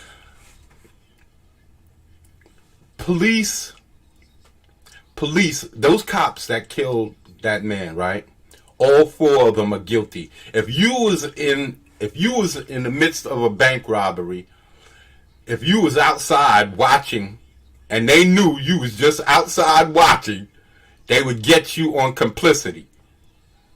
If you stood by and watched your fellow criminal watch him kill somebody, that's depraved indifference. So those 4 cops are guilty of murder. Every last one of them, because they're begging them. The people on the curb are begging them. The man is not breathing. He's not moving. Dude, check his pulse. Check his pulse. And all they cared about is keeping the knee on his jugular vein. They didn't strangle him. They cut off his blood supply to his brain. They cut off his jugular was cut off by the knee, and his carotid artery was cut off by the street. He had all his whole weight on this man's neck, and he cut off the carotid vein and the jugular, the carotid and the jugular vein, the carotid artery and the jugular vein. The carotid artery takes blood up into your brain and oxygen, and the jugular vein lets the blood come back down to your heart. One is the in and one is the outie. One is the innie and one is the outie. The artery is the innie that pumps the blood, and the outie, the one that brings the blood back to the heart, are the veins. So that's what you see. If you see that video, watch it. It's a 10-minute video, and throughout the whole video, in the beginning especially, because I can only watch about 5-10 minutes of it, and I didn't need to see anymore. I saw up to the part where the ambulance came and took him away.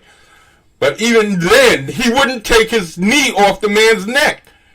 The guy, the EMS dude came and put his fingers to the guy's neck while this cop still had his knee totally on his neck. This is ridiculous. And we need to hold these cops responsible. If you hear people say all cops are bad, I don't believe all cops are bad, but they're complicit. You're going to tell me that you work side by side? I had a cop. I've been arrested before for minor stuff. I've never been to prison, but I've been in jail. If you understand the difference, that means you get out overnight in jail, or a couple of days in jail. In prison, you doing bids. 5 years, 10 years, 20 years. That's prison. That's where you get butt raped. So, I've been in jail before. Lock up overnight, stuff like that. I was driving one day. I just opened a can of beer. Yeah, I wasn't supposed to be drinking and driving, but I just opened it, and stupid me, I got caught up in a traffic stop area, and instead of turning like I should have, I thought if I turn, they're gonna see me and they're gonna chase me. So I didn't want to do that. I was dirty. I didn't have a legal license at the time. It was suspended. But I was going to pay some bills. I bought a beer, and I was driving past this police station, of all places. But anyway, I got caught, pulled over. They pulled me over, checked me. I didn't have my license, wasn't right. But the cops, they said they wasn't going to impound the car. They wasn't going to get me for drinking because the beer was just open. It wasn't, I just took a sip off of it. They left the beer in the car. They put the car in the because it was right in front of the police station. So they put the car in the police parking lot because they didn't impound it. They were saying they was doing me a favor, but I had 3 knives on me, 3 folding pocket knives, less than 4 inches, legal. The black cop stole my knives.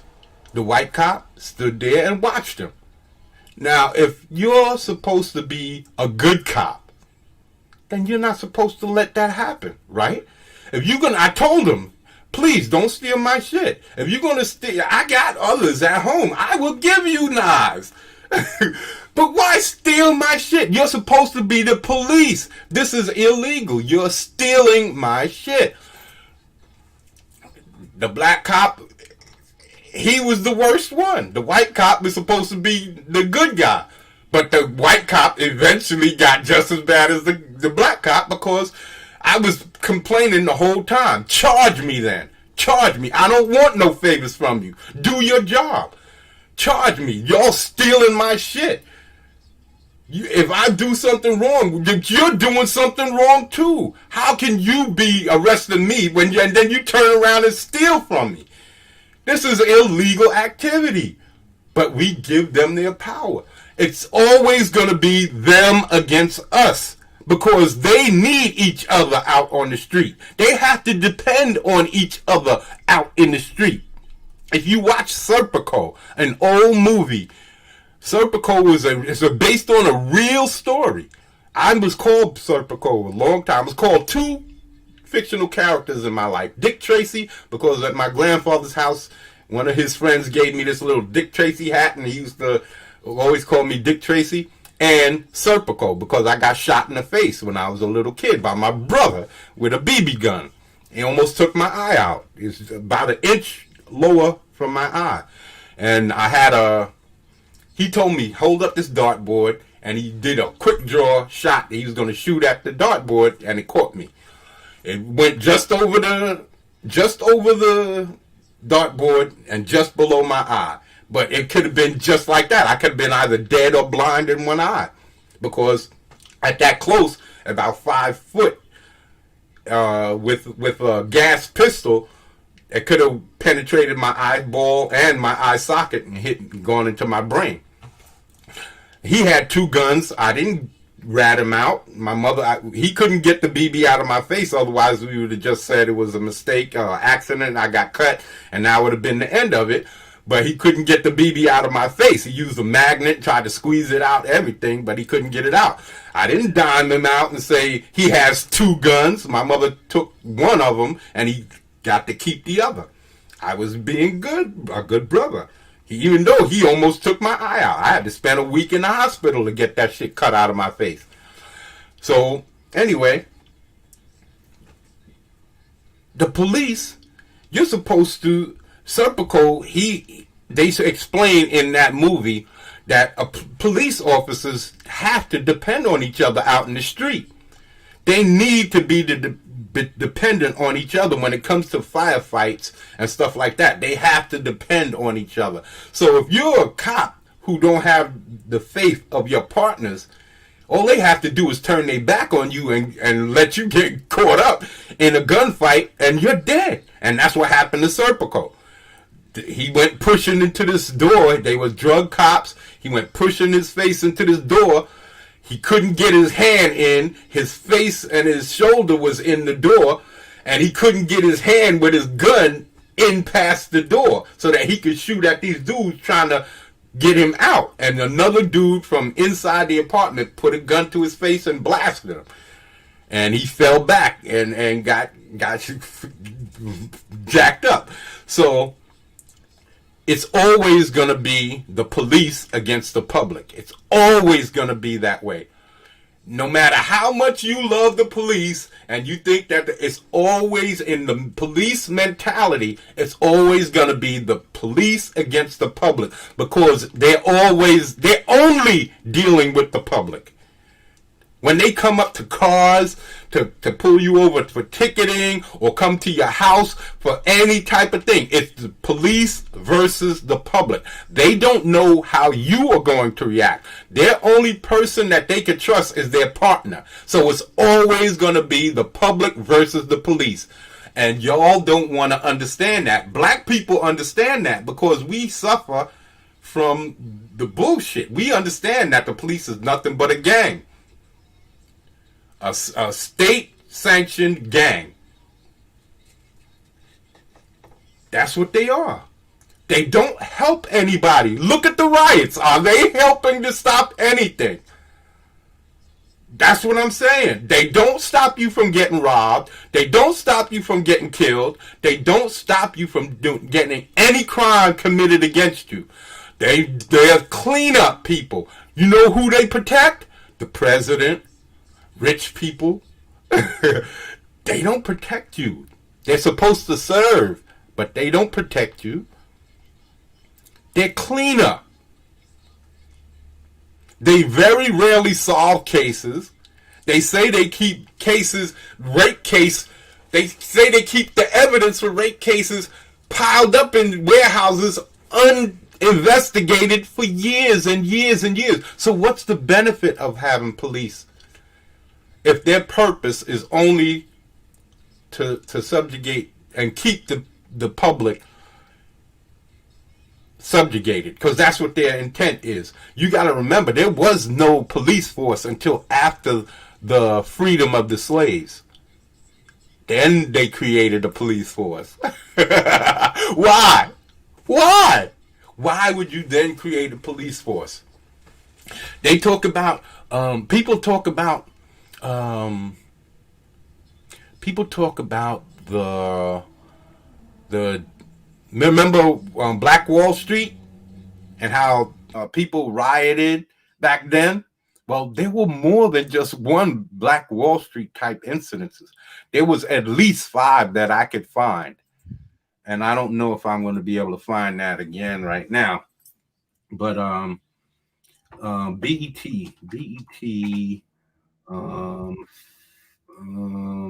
massacres,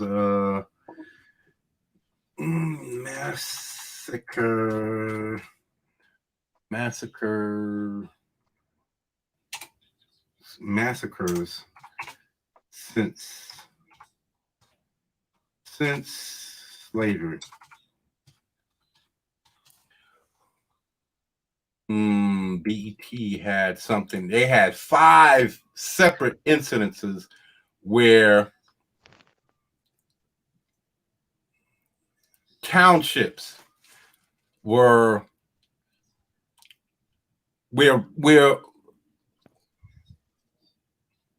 black people were asking for equality or looking for certain rights, and the union came about, and let me see, 400 since the beginning of slavery. No, and what happened was, I'm trying to find this. I put slavery in there, and now it's just looking up for slavery, so I can't put that up. 5 Black Wall Streets.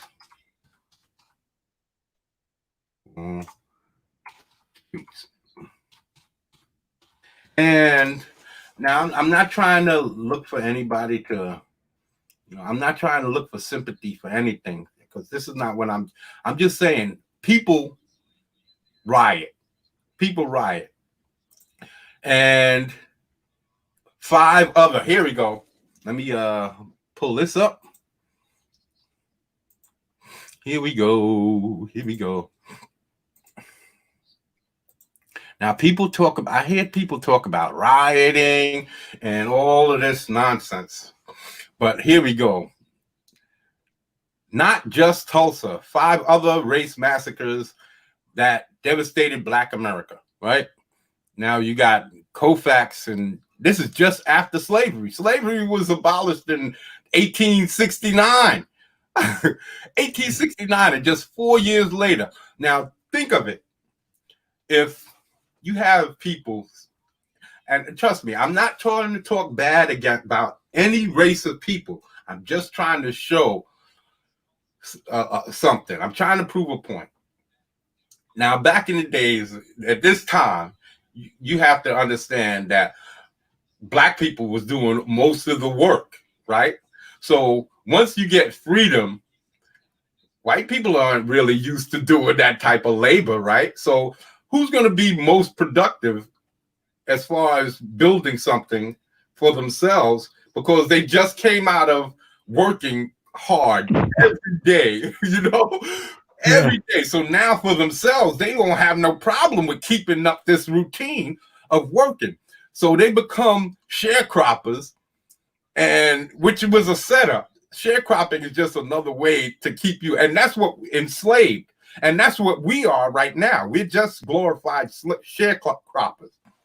So, so these people, and not only that, you're talking about back in a time when we can grow our own food, we can farm our own meats so we could produce our own products. So when Black Wall Street was in full effect, we had our own movies. We had our own movie theaters. We had our own farming. We had our own everything. So we were able to create for ourselves everything from every aspect. We had everything we developed on our own and we had for ourselves. That's why they said it. They call it Black Wall Street, because we was kind of affluent for ourselves. Now we don't have that capabilities. Black people can't grow our own food and farm our own meats and all of that. Why? Because we don't have the farms. All of these big farms, major farms, are all government funded and all of the stuff. I don't know. Maybe we could get it that way, but it would take time. We need to do all of that. We need to have total control of our own faculties and our own agencies. We can't be begging for other people to provide for us. We need to do for ourselves. And that's what Black Wall Street was. Black people doing for themselves. But what happened? You have jealousies and you have incidents where people, they didn't see that they didn't want to stand for equality. Colfax, Louisiana. Okay, today is the 99th anniversary of 1921 Tulsa, Oklahoma's race massacre, which came to some people's attention due to the HBO series Watchmen. And we don't know how many other of these types of situations there were, because a lot of them weren't reported.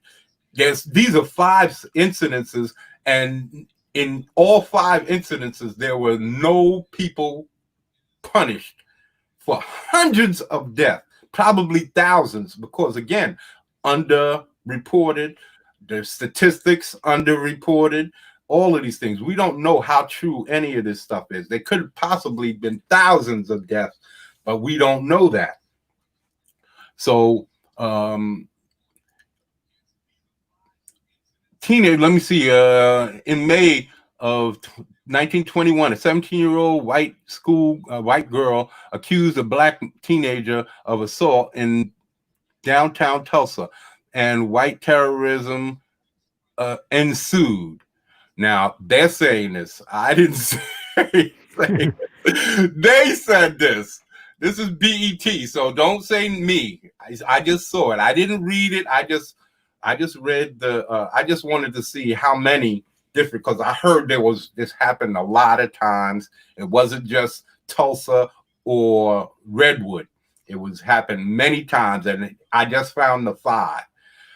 And so I didn't read it. I just wanted to investigate it.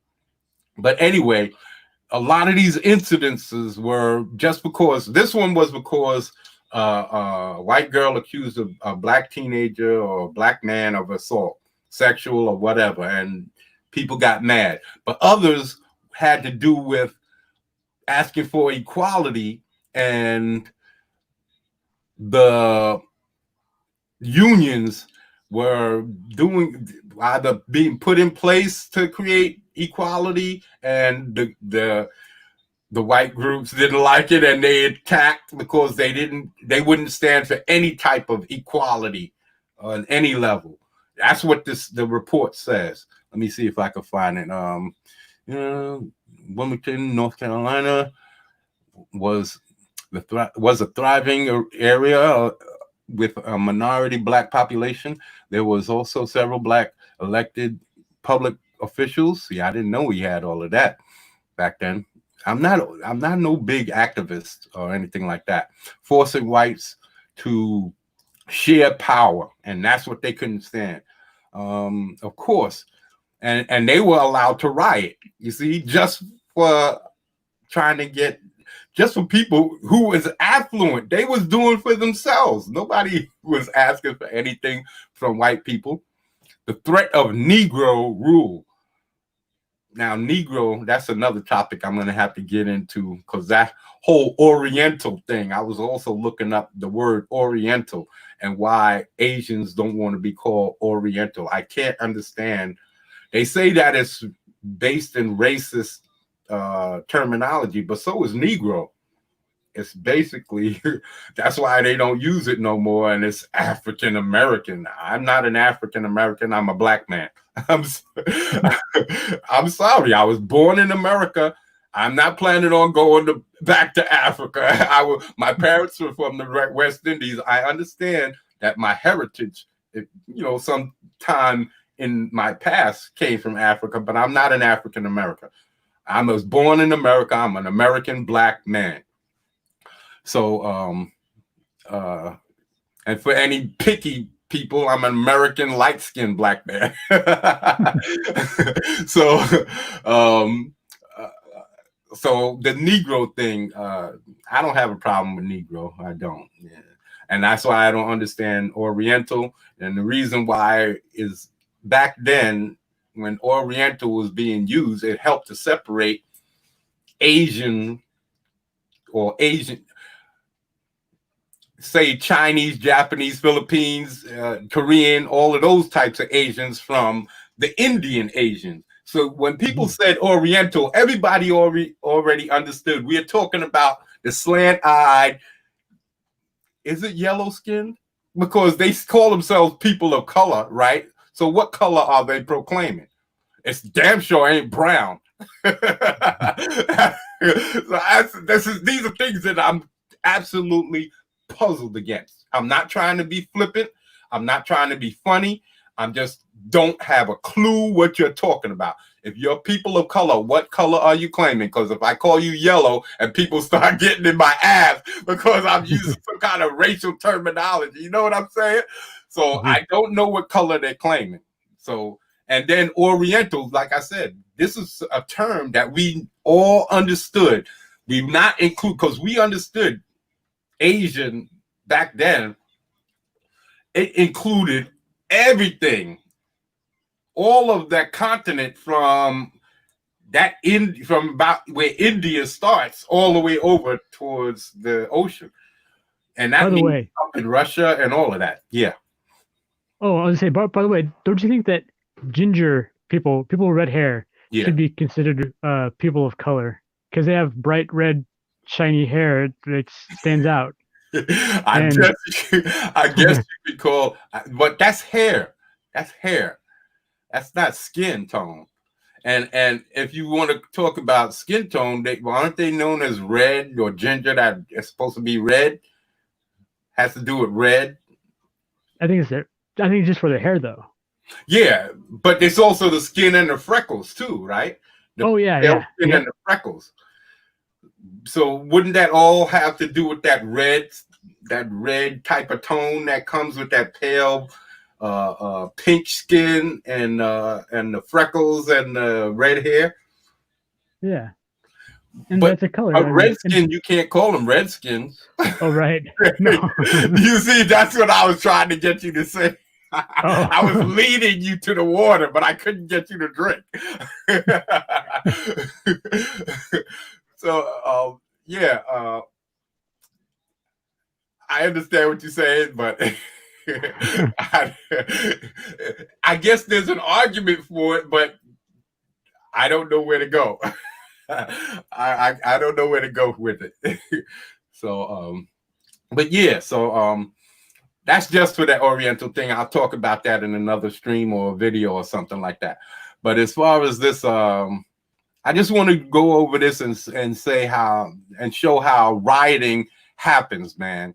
Rioting happens, and it's always for personal benefit. I understand that this rioting that's going on today is not helping Black lives mattering, not making Black lives matter anymore, because a lot of the stealing that's going on isn't even, you're not breaking into a comic book shop because you're hungry.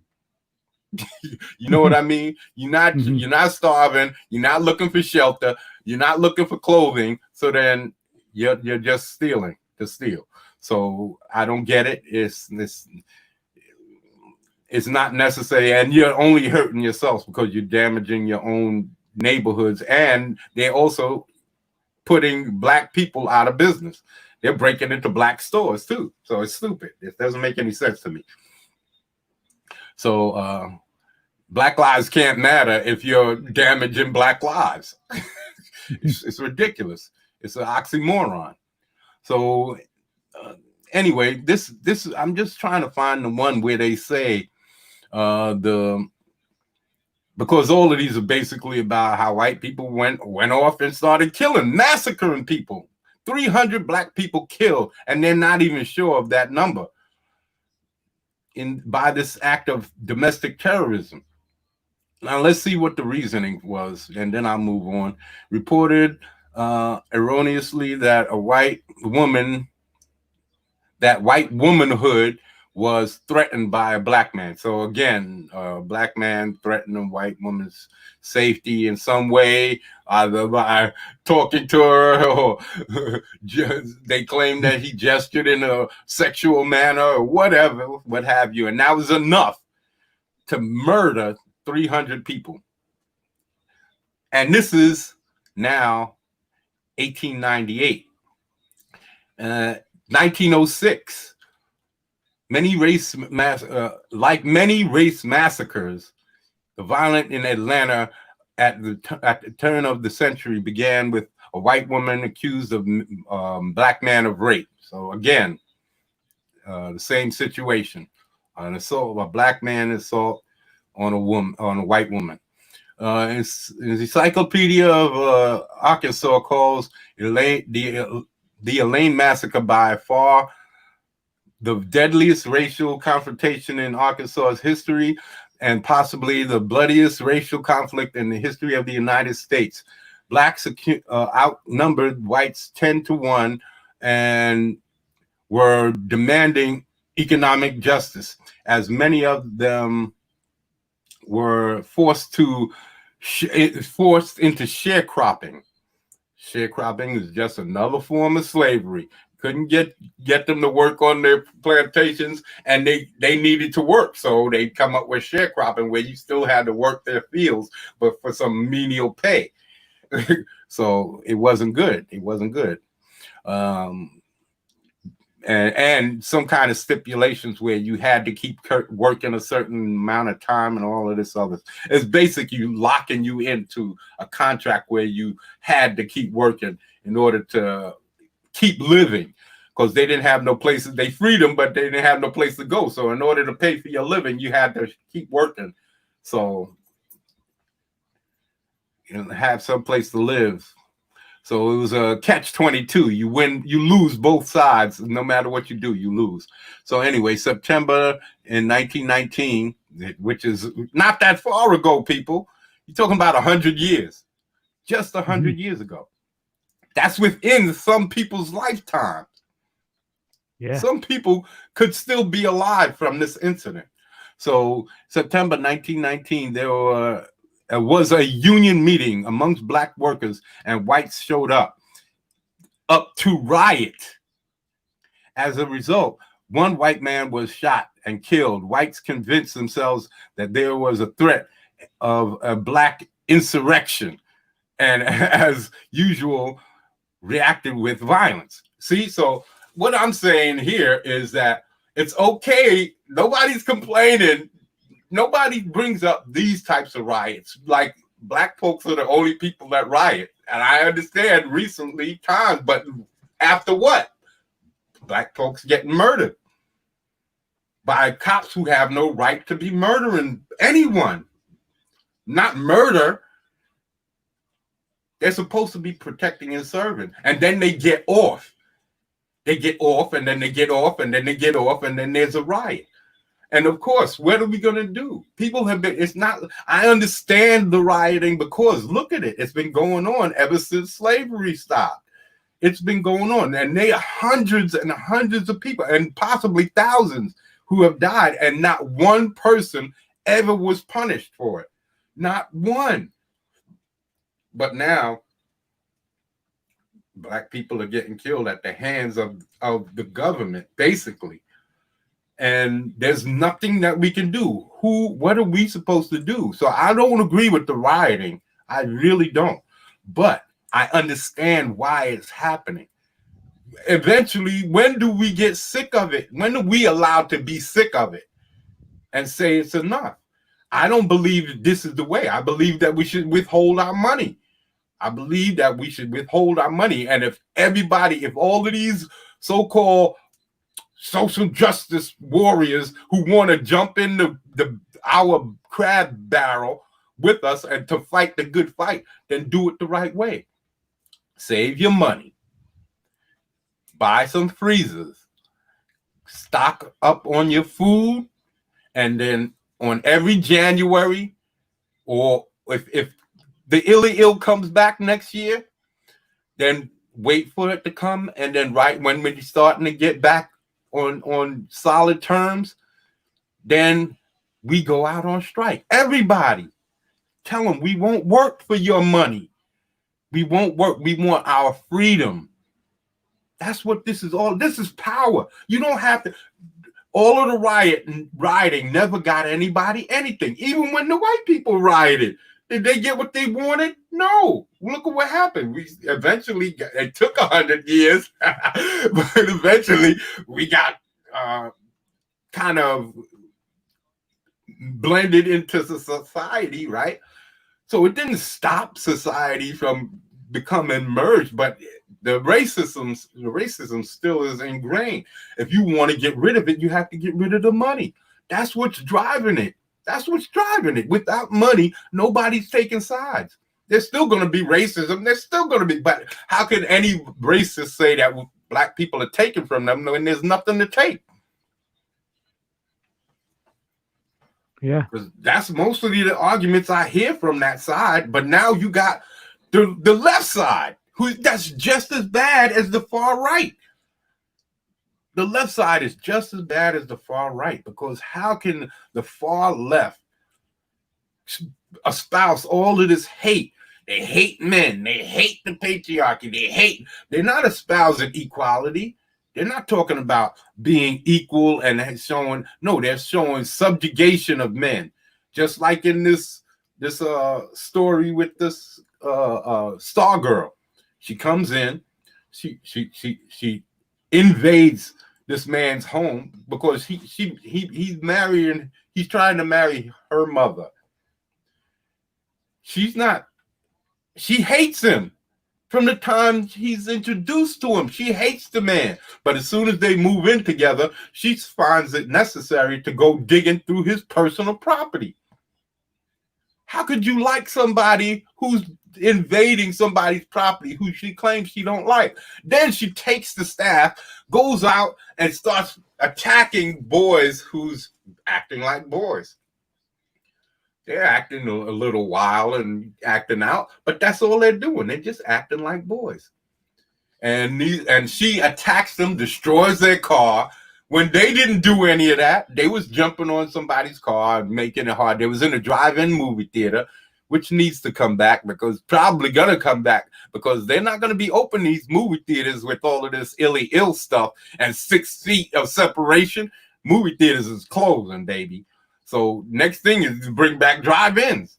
That's the only thing you can do, or go straight to streaming, which the streaming companies are gonna love, because that's what this whole SJW thing is about. If you ask me, they're trying to destroy everything that has to do with male dominance. So if it's a comic book, they want to destroy it. They don't want to add to its goodness because it's about a man. They don't want men. They want to destroy your pride, your strength.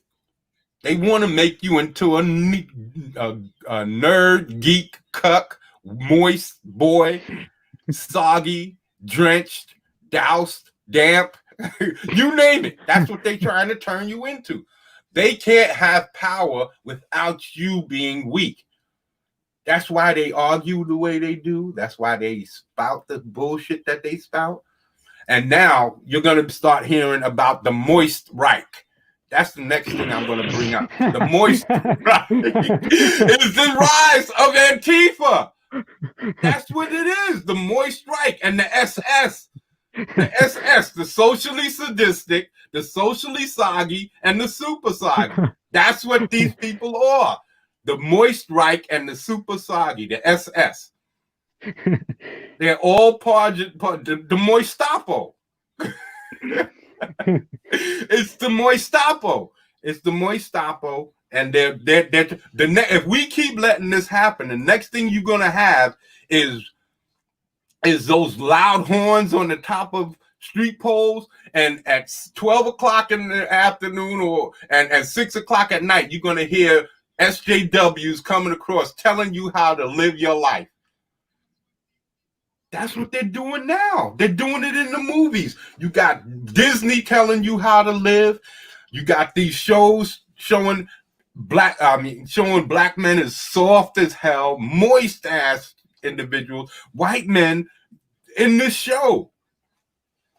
This guy was the sidekick. Her new stepfather is the sidekick, is Stargirl. Her new stepfather was the sidekick to Starman. And she believes herself to be the Starman's daughter because the staff worked for her. The staff didn't work for anybody else but Starman. So she took the staff, destroyed the car, and then came back, and he saw her and started talking. The whole time she's talking down to him. The whole show she's talking down to him. She's giving him little nicknames, talking down to him. She doesn't listen to anything he says, telling him what a superhero. She's 15 and she's telling him how he should conduct himself. You got to pay attention because the bad guys could be anybody. This, that, and what does she know about being a superhero? She just started trying to get into it. He takes her to this Justice Society and she goes back there, steals all of the objects and starts recruiting people to be superheroes. She takes all of the stuff that he tells her is dangerous because all of the old superheroes are dead. So now she's recruiting to create a new Justice Society. It's just all this women power bullshit. All of this automatic knows everything. It's cringe, what y'all call cringe. I don't use cringe, but that's the only way I can describe it. It's that moist shit. It's all of this damp ass. It's the humidity in the air, man. It's all the humidity. It's all this humidity, and it's the moisture.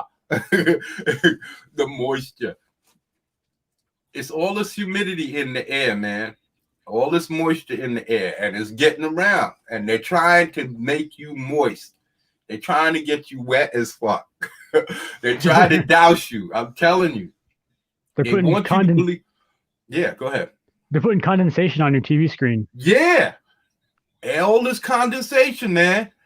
They're trying to moisturize you. They're trying to rub you down in oil of Olay. They don't want you. They don't want your skin to be dry at all. I'm telling you. They want you subjugate yourself to them, to bend the knee. But they have nothing superior over you. You usually bend the knee to somebody who's superior, who has something over you. They have something that you need, something you don't want out, something. They have something, some kind of power over you. These people have no power over themselves, but they want you to bend the knee, subjugate yourself, abdicate your power. And this is not how it should be, people. Don't believe the hype. This is all garbage. And they're teaching youngsters not that you don't have to listen to your elders or gain wisdom from people who already know. Yeah, exactly. In this show, the boy, there's a young boy, the girl's brother. He's talking to this guy, the sidekick. He's talking to him the whole time, throughout the whole 3 episodes that I watched. When he's talking to him, I don't know if he's the boy's sister or if the man's actual son, but every aspect, they're showing this man as moist. He's a cuck. He puts the boy on punishment for not doing or playing video games in school, and then when he gets him home, the boy comes downstairs to play video games and talk about how he's hungry. Then he gives him $20 because he says he's cooking. He's cooking. He's in the midst of cooking, but the kid wants to eat right now. I gotta wait. Nah, he's all kinds of attitude. Man, if I was the, my parents would have been all in my ass, talking out your mouth like that, talking to me with that tone of voice. Oh man. But everything about how this kid is talking to his father is like he has no respect for him whatsoever. None. He's got all these smart quips for him. Every time he says something smart out his mouth. He talks down to his father. I want to eat. I want to eat. Now, what you gonna? Then he gives him $20 to go out and find something to eat. I thought the kid was on punishment. If you're cooking for him and you put the kid on punishment, then you give him $20 and say, go get whatever you want. How is that on punishment? What are you teaching this kid? Besides to kick you in your backside. I don't understand it. You teaching your kids how to be soft, how to be moist. You're not teaching them how there's going to be adversity when they get out into public. This is what the whole SJW movement is about. They're too weak to handle the public, so the public has to be more submissive so that they can survive. Come on. So people, it's 4 hours and 16 minutes. I intended to get out of here at 3, but I wanted to make some points. This is my first power stream. From now on, it's going to be knocked down to like 2 hours. All of my streams, I'm getting my points out, and I'm going to be doing more videos. And watch tomorrow for story time on Goddamned Comics. GODDOMNED, Goddamned Comics. I already got a video up there. It's a video. I already have 2 videos, but I have 1 video. I don't have the second one because I didn't cut out the nudity. I had a couple of nude scenes in there that I cut out. I was drawing and I was looking at some reference pictures and had some nudes, so I had to cut those out. I uploaded it to the new website, but I didn't cut it out yet. So on Indigenous Monstrosity, those videos are up. It's the drawings of the bounty hunters. So those is 2 videos, part 1 and part 2. I put the part 2 has been edited, so it's up, but part 2 is not edited, so it's not up on Goddamn Comics. So I'm going to slowly be moving all of my creative stuff over to Goddamn Comics. From now on, all of my art and creative stuff is going to be on Goddamn Comics, and all of my pearls of wisdom are going to be here on the pit at Indigenous Monstrosity. So the Goddamn, all the creative, all the demigod stuff is going to be on the Goddamn and Goddamn Comics, and the pit is going to be open to my pit and my social and it's going to also be talking, because I'm going to try and put up a video with my first season, episode 1 of the original series Hawaii 5-0. I got all 12 seasons, and there's about 20 something episodes a season, so it's going to be a long ride, people. And I'm going to be introducing some movies and all of that stuff. I'm going to be pulling the clips, and so it's going to be in detail. We're going to do a short version, then we're going to do a more in-depth version with rot in it. It's going to be rot, spoilers. The short one will have no spoilers, and the long one is going to be all rot. So, okay, people, I'm going to get out of here right now, and we'll see you tomorrow at 2 on Goddamn Comics. And Hoth Rebel, anything? Praise the Goddamn. Praise the Goddamn and suffer the pit. Deuces, people. All right. Deuces, people. All right.